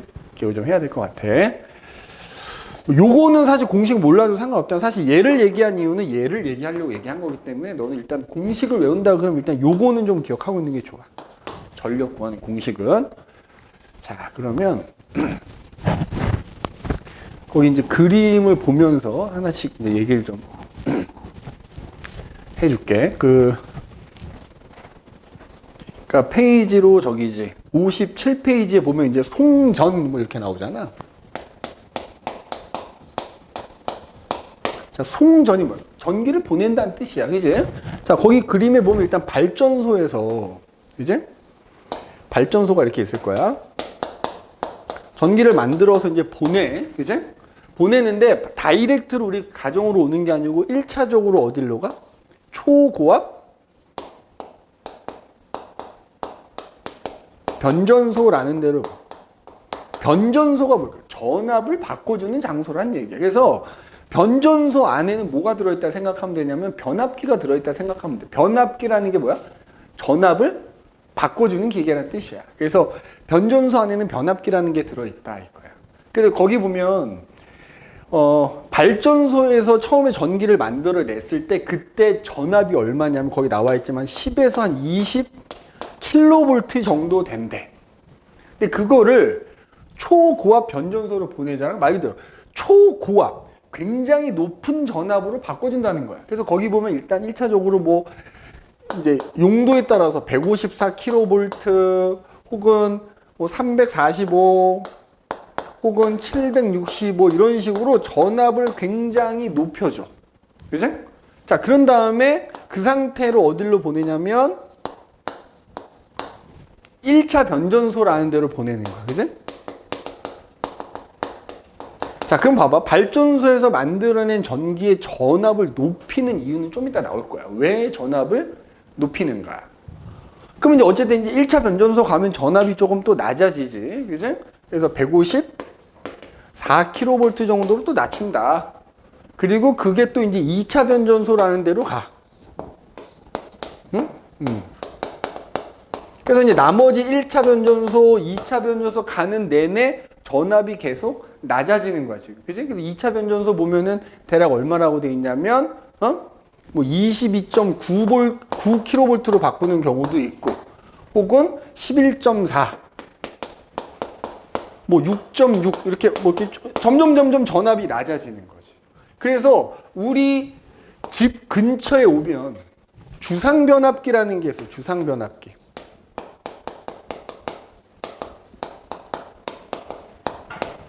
보통 대부분 이제 아파트에 많이 사니까 주상변압기에 볼 일이 없는데 이렇게 또 이렇게 길 다니다 보면 이른바 전봇대라는 게 이렇게 특히 요 근처는 학원들이 이렇게 약간 집처럼 생긴 데 있는 학원들이 꽤 있잖아. 아파트가 아니라 이렇게 주택들이 있는데 보면은 중간중간에 전봇대에 뭐 이렇게 동그랗게 큰 게 달려있는 게 하나 있거든. 그게 주상변압기야. 그거를 거쳐서 최종적으로 이제 우리 가정에 들어가면 우리 보통 가정에서 사용하는 전압이 몇 볼트냐면 220V 정도 되는 거야. 알겠지?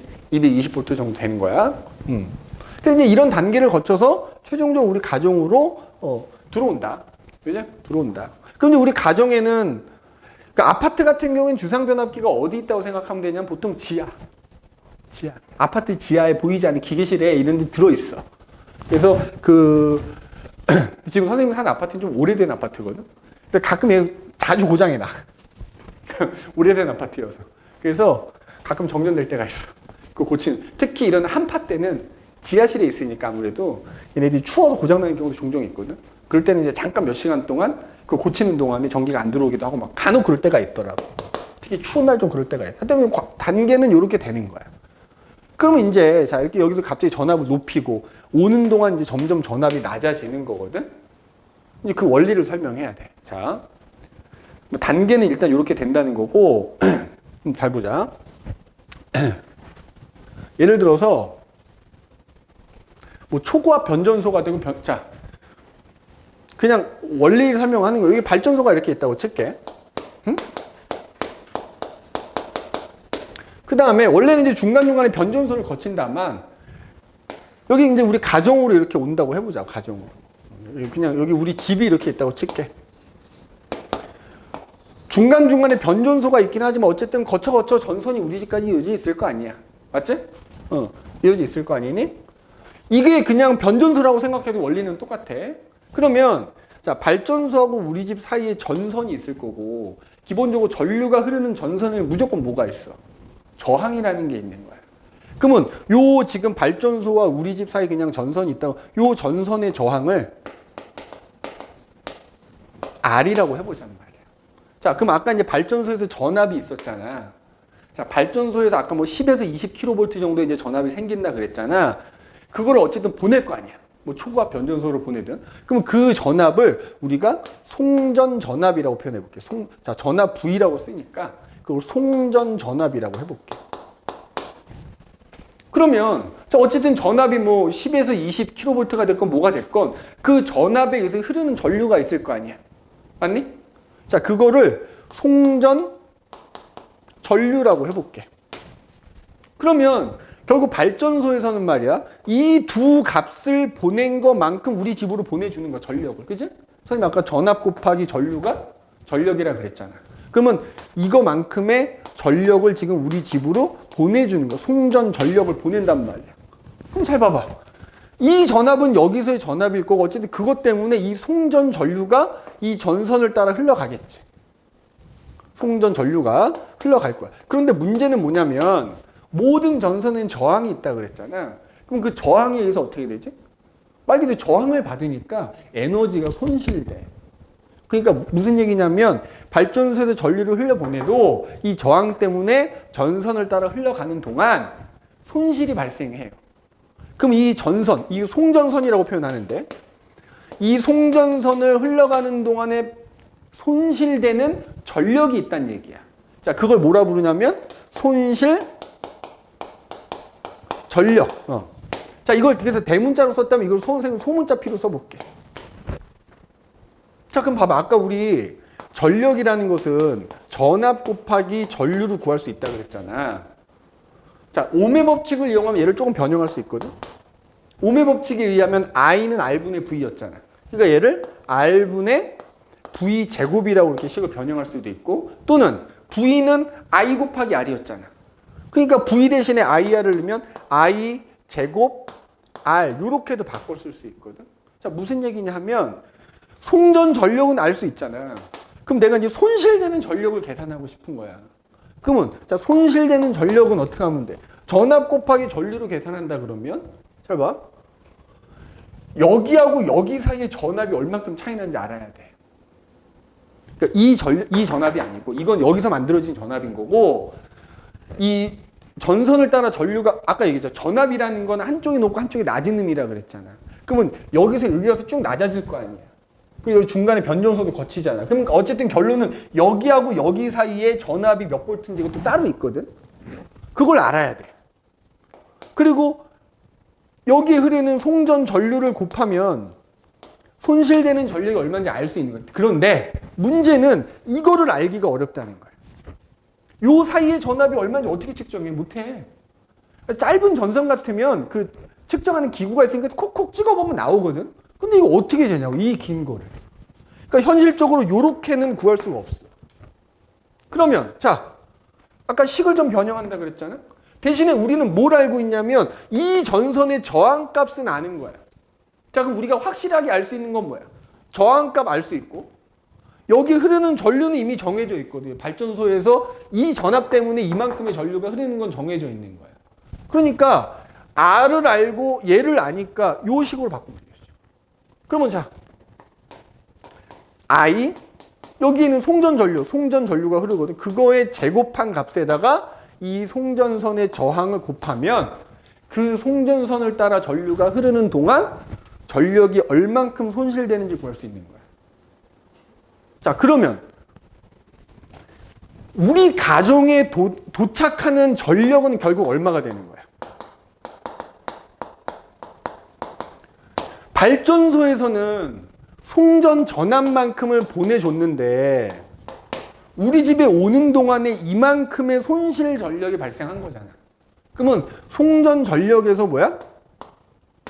손실 전력을 뺀 나머지가 우리 집에 오는 거죠. 맞지? 그냥 이해됐어? 그러면 봐봐. 우리 입장에서 전기를 공짜로 쓰는 게 아니에요. 돈 내고 쓴단 말이야. 그치? 생각해봐. 우리 집으로 3,000 보내주세요. 그래서 예를 들어 3,000W 보내주세요. 그랬는데 보통 가정집에서 그 전기세 확 뛰는 구간이 하여튼 400kW거든. 예를 들어서. 그러면 예를 들어서 내가 400kW 보내주세요 했어. 물론 이제 실제로는 그냥 내가 쓰는 만큼 계속 보내주는 거긴 하지만 400을 보내주세요 해갖고 여기서 400을 보내면 우리 집에 400이 안 온단 말이야. 그치? 손실되는 전력이 있으니까. 근데 나는 400만큼의 돈을 내야 되는 건 어마어마한 손해인 거잖아. 그러니까 보내주는 입장에서도 마찬가지인 거야. 그러니까 최대한 얘를 최대한 줄여줘야 되는 거야. 얘를 줄여야지. 맞지? 얘를 줄여야 되는 거야. 맞아? 그럼 얘를 줄이려면 어떻게 해주면 되겠어? 자, 요 식을 보면 되는 거야. 얘 곱하기 얘. 물론 얘는 제곱이니까. 둘 중에 하나가 줄어들면 이게 줄어들겠지. 자, 그럼 봐라. 손실 전력을 줄이는 방법.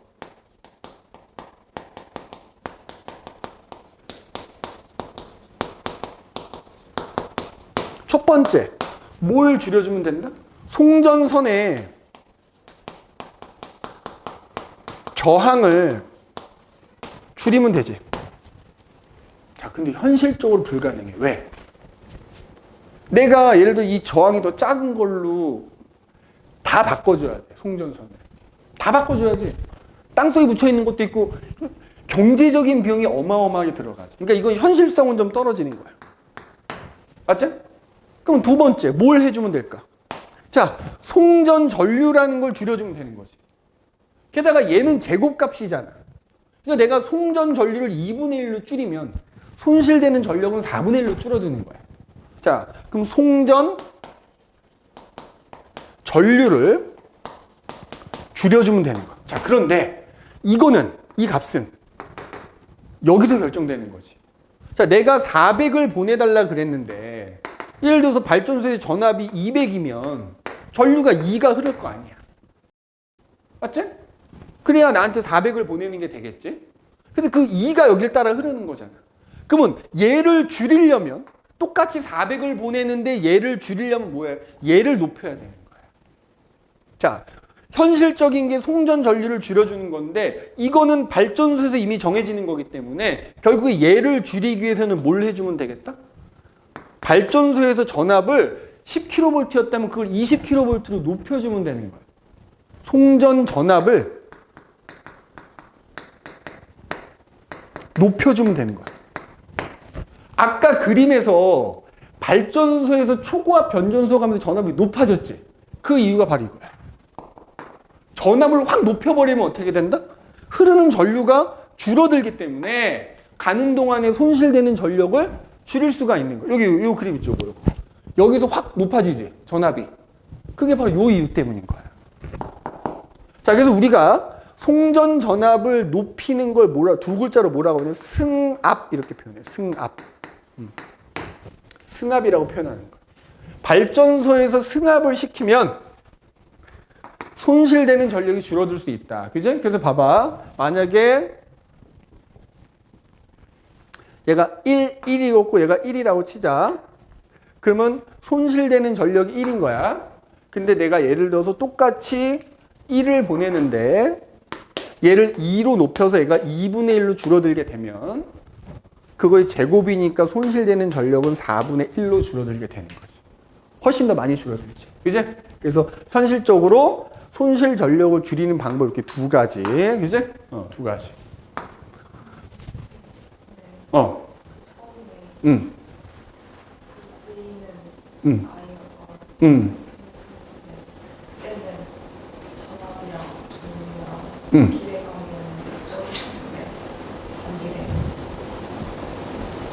아, 그게 얘 값이 같아서 그래.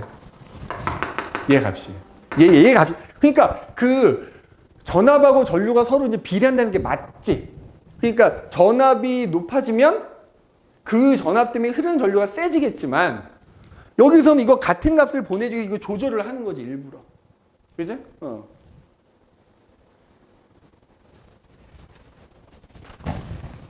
그러니까 이제 그런 내용이 이제 막 엉켜갖고 좀 헷갈릴 수도 있기는 해. 그죠?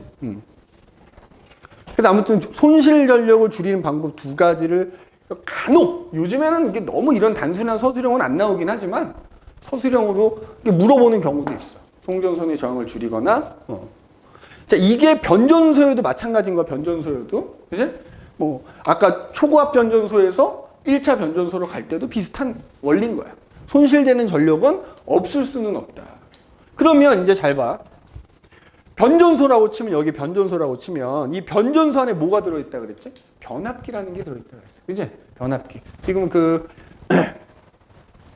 아까 저기 57페이지 이제 아래쪽에 보면 뭐 그림 나와 있긴 한데 어쨌든 이게 전압을 높이면 결국 손실되는 전력이 줄어든다라는 걸 의미하는 게 지금 그림으로 나와 있는 거고 그 다음 페이지에서 이제 58페이지 보면 이 변전소 안에는 변압기라는 게 들어있다 그랬다. 그지? 변압기. 변전소 안에 변압기가 들어있다. 그럼 변압기는 이제 아까 구조 간단하게 얘기하긴 했다만, 자, 이렇게 이제 변압기를 뭐 간단하게 그리면 이렇게 사각형 모양의 철판이 있고요. 이 철판을 여러 겹을 겹쳐 놓은 거라고 생각하면 돼. 그래서 거기에는 이런 식으로 뭐야? 양쪽에 이렇게 코일이 감겨 있다고 생각하면 돼. 코일이 감겨. 이쪽도 마찬가지로 이렇게 코일이 감겨져 있는 거야. 그래서 이제 만약에 자, 요 전선은 발전소야, 발전소. 발전소에서 이제 보내준 전류가 일로 흘러 들어오는 거라 생각하면 돼. 그럼 아까 얘기했던 무슨 전류? 송전 전류가 일로 이렇게 흘러 들어온다 가정을 하는 거야. 그죠? 흘러 들어온다 생각하면 돼.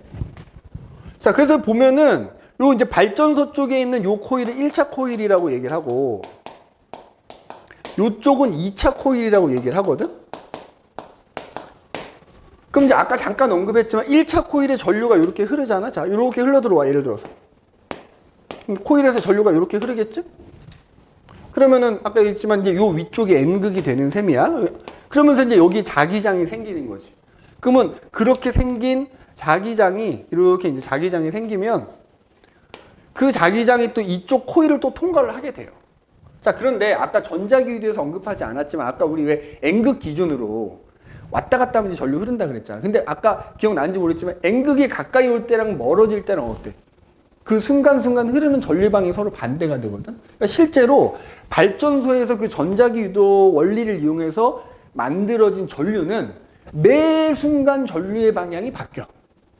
이 전류를 우리가 뭐라고 하냐면 교류 전류라고 불러. 교류 전류. 아마 관심이 없어서 거의 모르긴 할 텐데 우리 사용하는 그 전자제품 옆에 보면은 220V에 뭐 60Hz 이런 식으로 써 있거든. 그럼 여기서 이 60Hz라는 게 뭐냐면은 이거야, 이거. 전류의 방향이 1초에 60번 바뀌는 전류라는 뜻이야. 아무튼 발전소나 우리 가정에서 발전소에서 만들어내거나 우리가 가정에서 사용하는 전류는 교류 전류야. 그럼 봐봐. 지금 이 순간에 전류가 이렇게 흘러 들어와. 그래서 지금 이렇게 자기장이 생겼어. 근데 다음 순간에는 어떻게 돼? 전류 방향이 반대가 돼버려. 순간적으로. 그러면은 여기 흐른 전류 방향 반대가 되니까 어떻게 돼? 이렇게 들어가던 자기력선이 그 다음 순간 이렇게 지나가겠지? 그러면 요 2차 코일 입장에서는 어떻게 돼? 코일을 통과하는 자기장이 변한 거야. 이렇게 지나가던 애가 이렇게 지나가니까. 그래서 그 결과 어떻게 돼? 여기 또 전류가 흐르게 돼. 전류가 왔다 갔다 하니까 여기도 전류가 왔다 갔다 하니까 교류 전류가 생기게 되는. 저절로 전자기 유도에 의해서 2차 코일에도 전류가 유도가 됩니다. 알겠니? 그런데 이 변압기라는 게 전압을 바꾸는 거라 그랬잖아. 그래서 여기 보면 얘네가 코일이 감겨져 있는 횟수가 달라. 자, 그러면 봐. 요 사이에 전압이 있을 거 아니야. 요게 이제 1차 코일 쪽의 전압이야. 뭐 이제 얘랑 같다고 할 수도 있겠지, 물론. 요거를 V1이라고 해볼게. V1. 그럼 잘 봐. 아까 얘기했지만 여기 이제 흐르는 전류가 계속 바뀌는 것 때문에 전자기도 이쪽에 전류가 흐르게 되잖아. 자, 그럼 여기에 요걸 편의상 선생님 여기 흐르는 전류를 I1이라고 해볼게. I1. I1이 계속 이제 방향 계속 바뀌는 거야. 그럼 그것 때문에 전자기 유도에서 여기 전류가 흘러. 그래서 이쪽에 흐르는 전류를 I2라고 해볼게. 그럼 I2도 이제 전류 방향이 계속 바뀌면 교류 전류가 돼. 그러면 생각 여기에 전류가 흐른다는 얘기는 어쨌든 전자기 유도 아까 선생님 기전력이라는 거 얘기했지만 여기 전류가 흐른다는 얘기는 여기도 어쨌든 전압이 생겼다는 얘기지. 자, 그거를 V2라고 해볼게. 맞아? 그럼 선생님이 아까 패러데이 법칙 얘기할 때 요 V1, V2는 뭐에 비례? 가문수에 비례한다 그랬어. 그러면 예를 들어서 이쪽 1차 코일의 가문수를 N1이라고 해볼게. 여기 2차 코일도 가문수가 있겠지? N2라고 해볼게. 우리 얘네들의 관계를 따져보는 거야. 얘네들의 관계를. 맞아? 그러면 각 코일에 걸리는 전압은 그 코일의 가문수에 비례해. 맞아? 가문수에 비례해. 그럼 예를 들어서 요 전압 대 요 전압은 요 코일의 가문수 대 요 코일의 가문수라고 할 수 있지. 자, 그걸 수식적으로 표현하면 V1 분의 V2는 지금 우리 거기 수식으로 나와 있나 모르겠네. 거기 나와 있네. 그지? 자, 우리 교재에는 요게 이렇게 나와 있어. V2 분의 V1 이렇게 나와 있지. 상관없어. 그럼 이거는 뭐랑 같아야 돼? 가문수에 비례하니까 V2분의 V1은 N2분의 N1이라고 할 수 있는 거. 맞지? 이해되지? 그 다음에 또 하나 뭐냐면 얘를 거치면서 전압은 이제 바뀌게 되는 거지만 봐라. 전력이 있을 거 아니야, 전력. 그러니까 여기 전압이 V1이고 전류가 I1이 흐르면 V1 곱하기 I1만큼의 전력이 공급이 되는 거거든. 근데 여기를 거치면 이게 네가 문제 풀 때도 똑같아. 1차 코일하고 2차 코일의 전력은 똑같아야 돼. 왜? 우리가 가정으로 받는 건 결국 뭘 받는? 전력을 받는다 그랬잖아. 그러니까 전압은 달라져. 전압은 달라지고 그 손실 전력 때문에 전압은 달라질 수 있지만 여기에 만약에 500W가 공급이 되는 거라면 건너가서도 500W여야 되는 거야. 그래야 그 다음에 계속 500이 갈 테니까. 맞지? 그러니까 전선을 따라 흘러가는 동안에는 손실 전력이 있는 거야. 근데 네가 이제 앞으로 접하게 되는 모든 문제에서는 변압기 안에서는 손실 전력이 없다고 가정하는 거야. 없다고 가정해, 무조건. 알겠니? 변압기에서는, 그러니까 지금 내가 그냥 쉽게 얘기를 하자면 500을 보내줘서 우리 집에 500을 와야 돼. 예를 들어서. 물론 이제 그 송전선의 손실 전력을 고려를 해야 되겠다만, 그러니까 여기서는 손실 전력이 있는 거야. 그러니까 이제 나는 문제를 풀기 위한 걸 얘기해 주는 거야. 근데 변압기 안에서는 손실 전력이 없다고 보는 거지. 실제로 없을 수는 없겠지. 실제로는 송전선을 따라 흘러오는 동안에도 손실 전력이 있을 거고, 전자기 유도에 의해서 이렇게 건너가는 동안에도 손실 전력이 있겠지만, 우리가 공부하는 동안에는 변압기에서는 손실 전력이 없다고 보는 거야. 그럼 어쨌든 이쪽에서의 전력이 P1이라고 치면 V1 곱하기 I1으로 구할 수 있어. 그러면 이쪽에서는 전류가 I2가 흐르는 바람에 이제 V2가 생긴 셈이니까 이쪽의 전력은 P2라고 한다 그러면 V2 곱하기 I2로 나타낼 수 있거든. 그러니까 변압기 안에서는 일로 공급되는 P1이나 여기서 나가는 P2나 손실은 없다고 보는 거야. 전력 손실. 송전선에선 전력 손실이 있는 거야. 네가 문제 풀 때, 공부할 때. 근데 변압기 안에서는 얘네 사이에서는 손실 전력이 없다고 보면 P1하고 P2가 어때야 돼? 같아야 된다. 맞지? 자, 그러면 봐봐. 우리 P1 어떻게 구했어? V1 곱하기 I1이었잖아. P2는 V2 곱하기 I2로 구한 다음에. 맞지? 이게 어때야 된다고? 같아야 된다고. 자, 다시 한번 얘기하지만 그냥 송전선을 따라 흐르는 동안에 전력 손실이 있어. 근데 이것도 문제에 따라서 없다고 나오는 경우도 있기는 해. 근데 이제 전력 손실을 구하는 문제에서는 없을 수는 없으니까. 근데 대부분의 문제가 변압기 안에서는 유도가 될 때 전력 손실은 없다고 가정을 하고 지금 나도 설명을 하는 거야. 그럼 요 관계가 성립하겠지. 맞아? 그럼 이때 우리 요거를 어떻게 나타낼 수 있니? 저런 식으로 바꾸면 V2분의 V1은 I1분의 I2라고 나타낼 수 있지 않아? 맞잖아. 요거 곱한 거랑 요거 곱한 거 같은 거니까. 그럼 지금 봐봐. 요거를 토대로 요렇게 유도가 됐단 말이야. 그러면 지금 V2분의 V1은 N2분의 N1과 같다 했는데 그럼 결국 그거는 뭐랑 같아?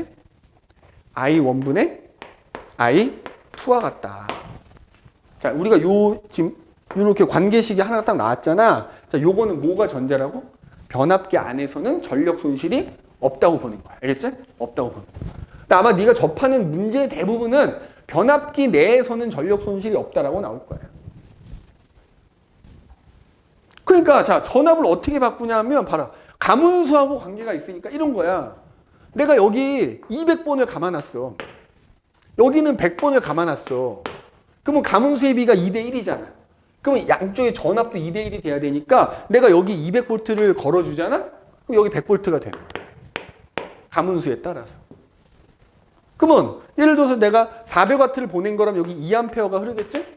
그럼 여기는 유도가 돼서 전압이 100이 되니까 전류는 4A가 이렇게 흐르게 되겠지. 이런 식인 거야. 알겠지? 그래서 송전선을 따라 이동하는 동안에 전력 손실은 있지만 그게 이제 변전소 안에서 변압기를 거칠 때는 전력 손실이 우리가 없다고 보는 겁니다. 알겠지? 없다고 보는 거야. 그래서 이것도 사실은 이제 관련된 문제들을 풀어봐야 조금 더 명확히 이해가 되기는 하거든. 그러니까 예를 들자면 그런 문제를 선생님이 넣어놨나 한번 봐보자.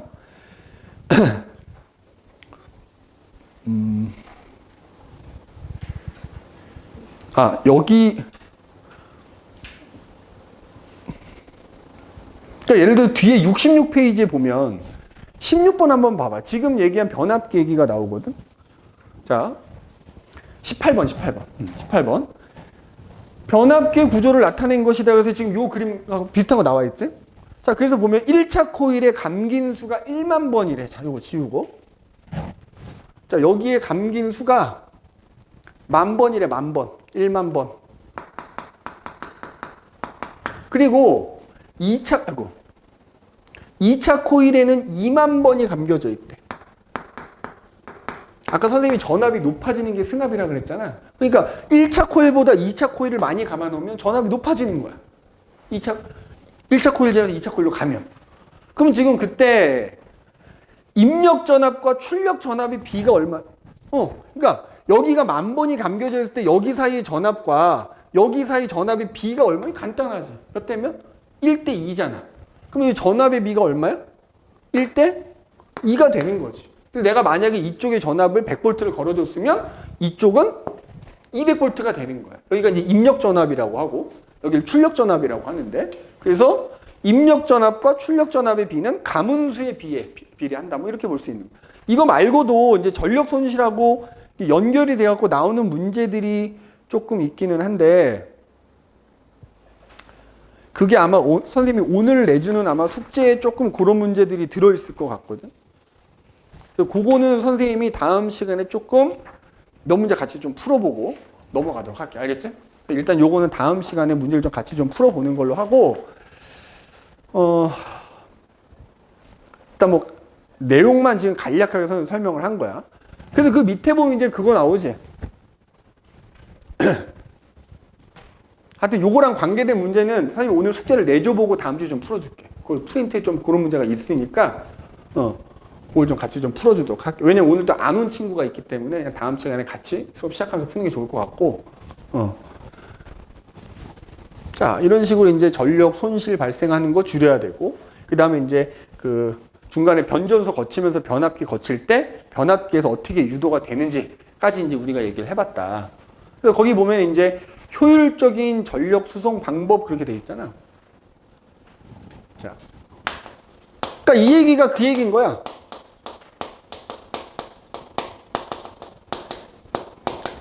보낼 때 가급적이면 손실 전력을 최대한 줄여서 보내줘야 되니까 아까 얘기했듯이 뭐야? 발전소, 물론 발전소에서 아예 그렇게 못 만들어내면 아까 초고압 변전소 거쳐가지고 굉장히 높은 전압으로 보내라. 그러면 뭐가 줄어드니까? 송전 전류가 줄어드니까 가는 동안에 손실되는 전력을 좀 줄일 수 있다. 그지? 그래서 거기 보면 저항에 의해서 손실되는 전력을 줄일 수 있다. 이렇게 돼 있잖아. 맞지? 그 다음에 자, 기존의 아까도 저항값을 또 줄이면 손실 전력 줄어들 수 있다 그랬잖아. 근데 기존에 깔려 있는 걸 다 교체하는 건 사실 무리가 있겠지. 경제적으로 어마어마한 비용이 들어가니까. 그러니까 만약에 새로 이제 송전선을 깔아야 되는 상황이라면 이 송전선을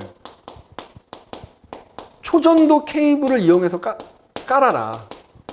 자, 우리 지금 초전도체에 대해서는 얘기 안 하지만 자, 초전도체 특징이 뭐냐면 특정 온도에서 저항이 0이 돼버리는 애들이야, 얘네들이.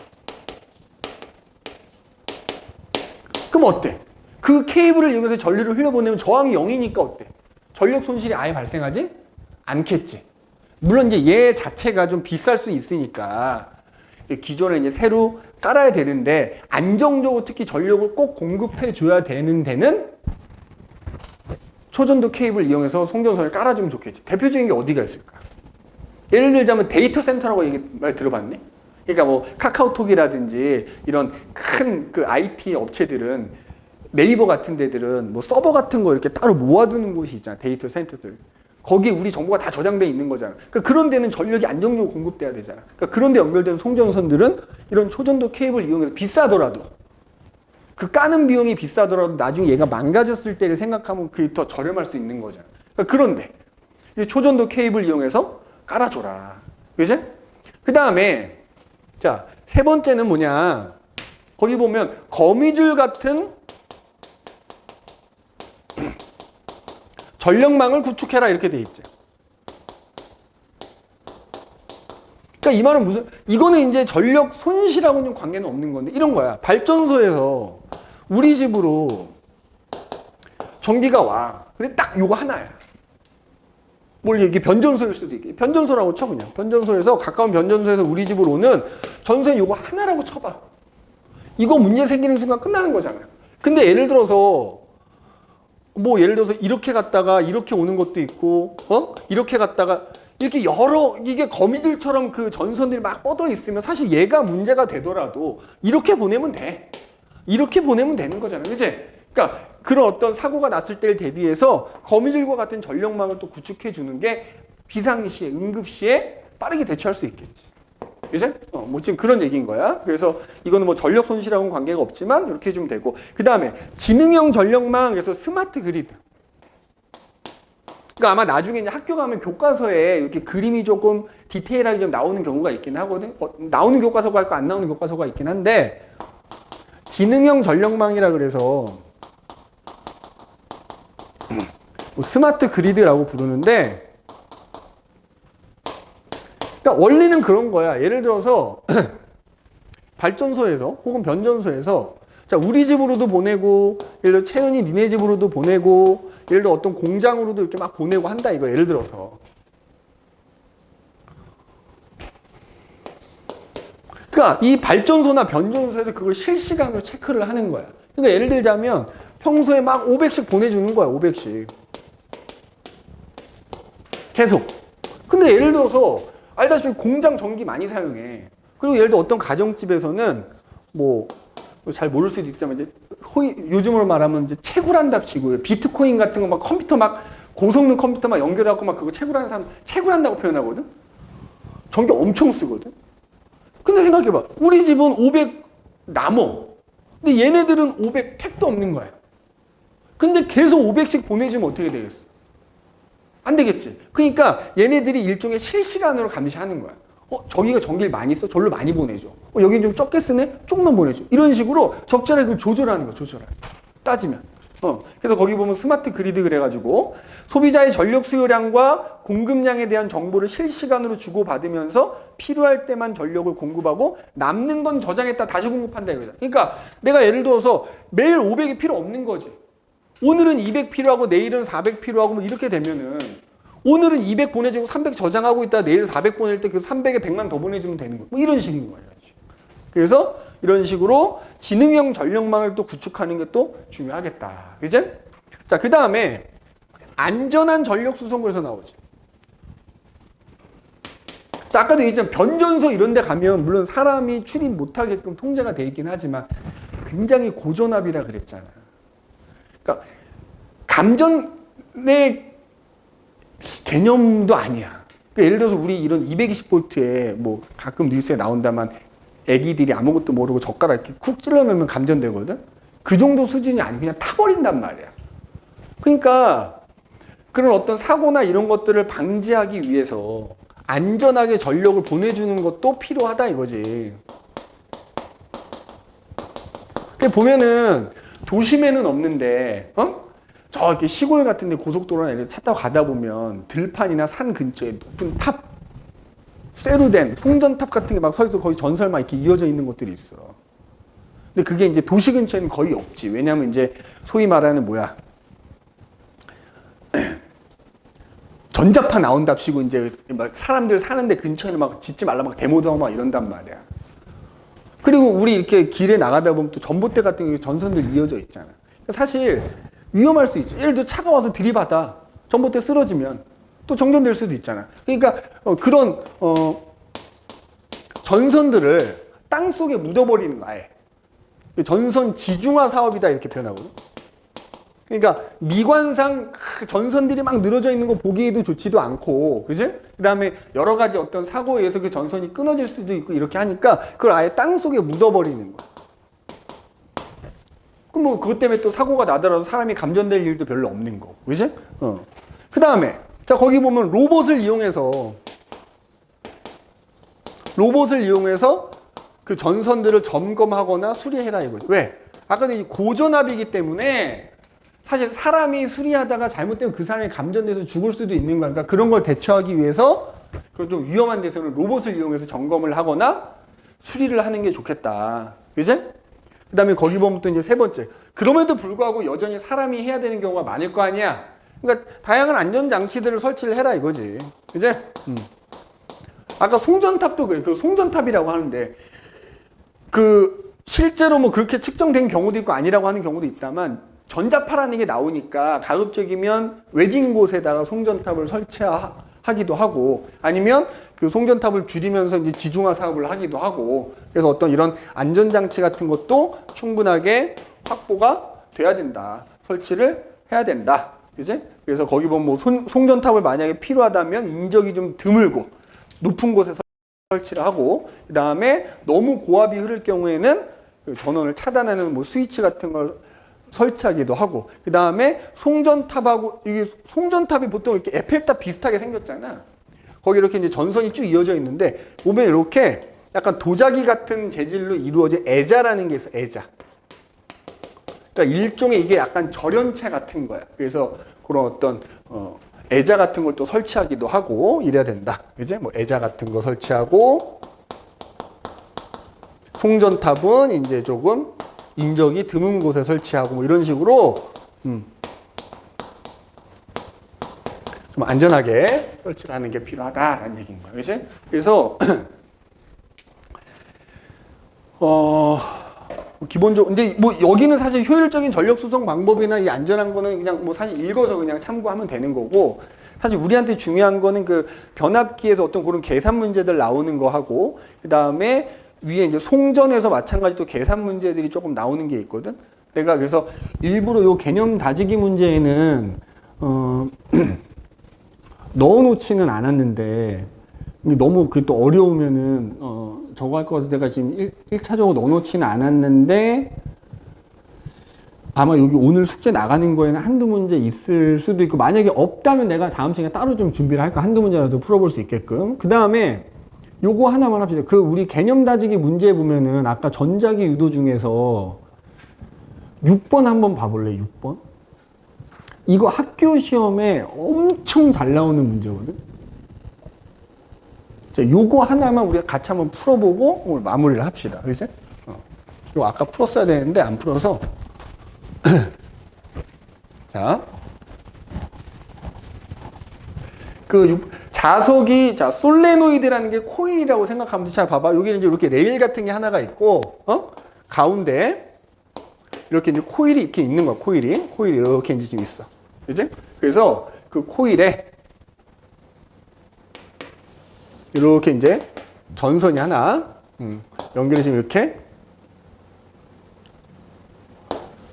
돼 있는 상황이다. 이렇게 봅시다. 자, 그래서 여기가 P점, 여기가 Q점, 그 다음에 여기가 A, 여기가 B 이렇게 돼 있어. 자, 자석이 자 이렇게 지나가는 거야. 자.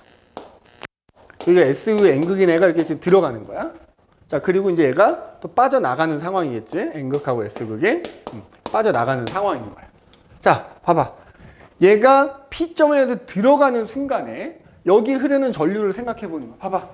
N극이 그냥 우리 그림 이렇게 위로 돼 있던 거 옆으로 놨다고 생각하면 돼. N극이 가까워질 거 아니야. 그럼 아까 내가 자석의 운동 방해하는 것만 생각하면 된다 그랬지? N극이 가까워지니까 그걸 방해하려면 이 코일에서 이쪽이 N극이 돼야 되겠지.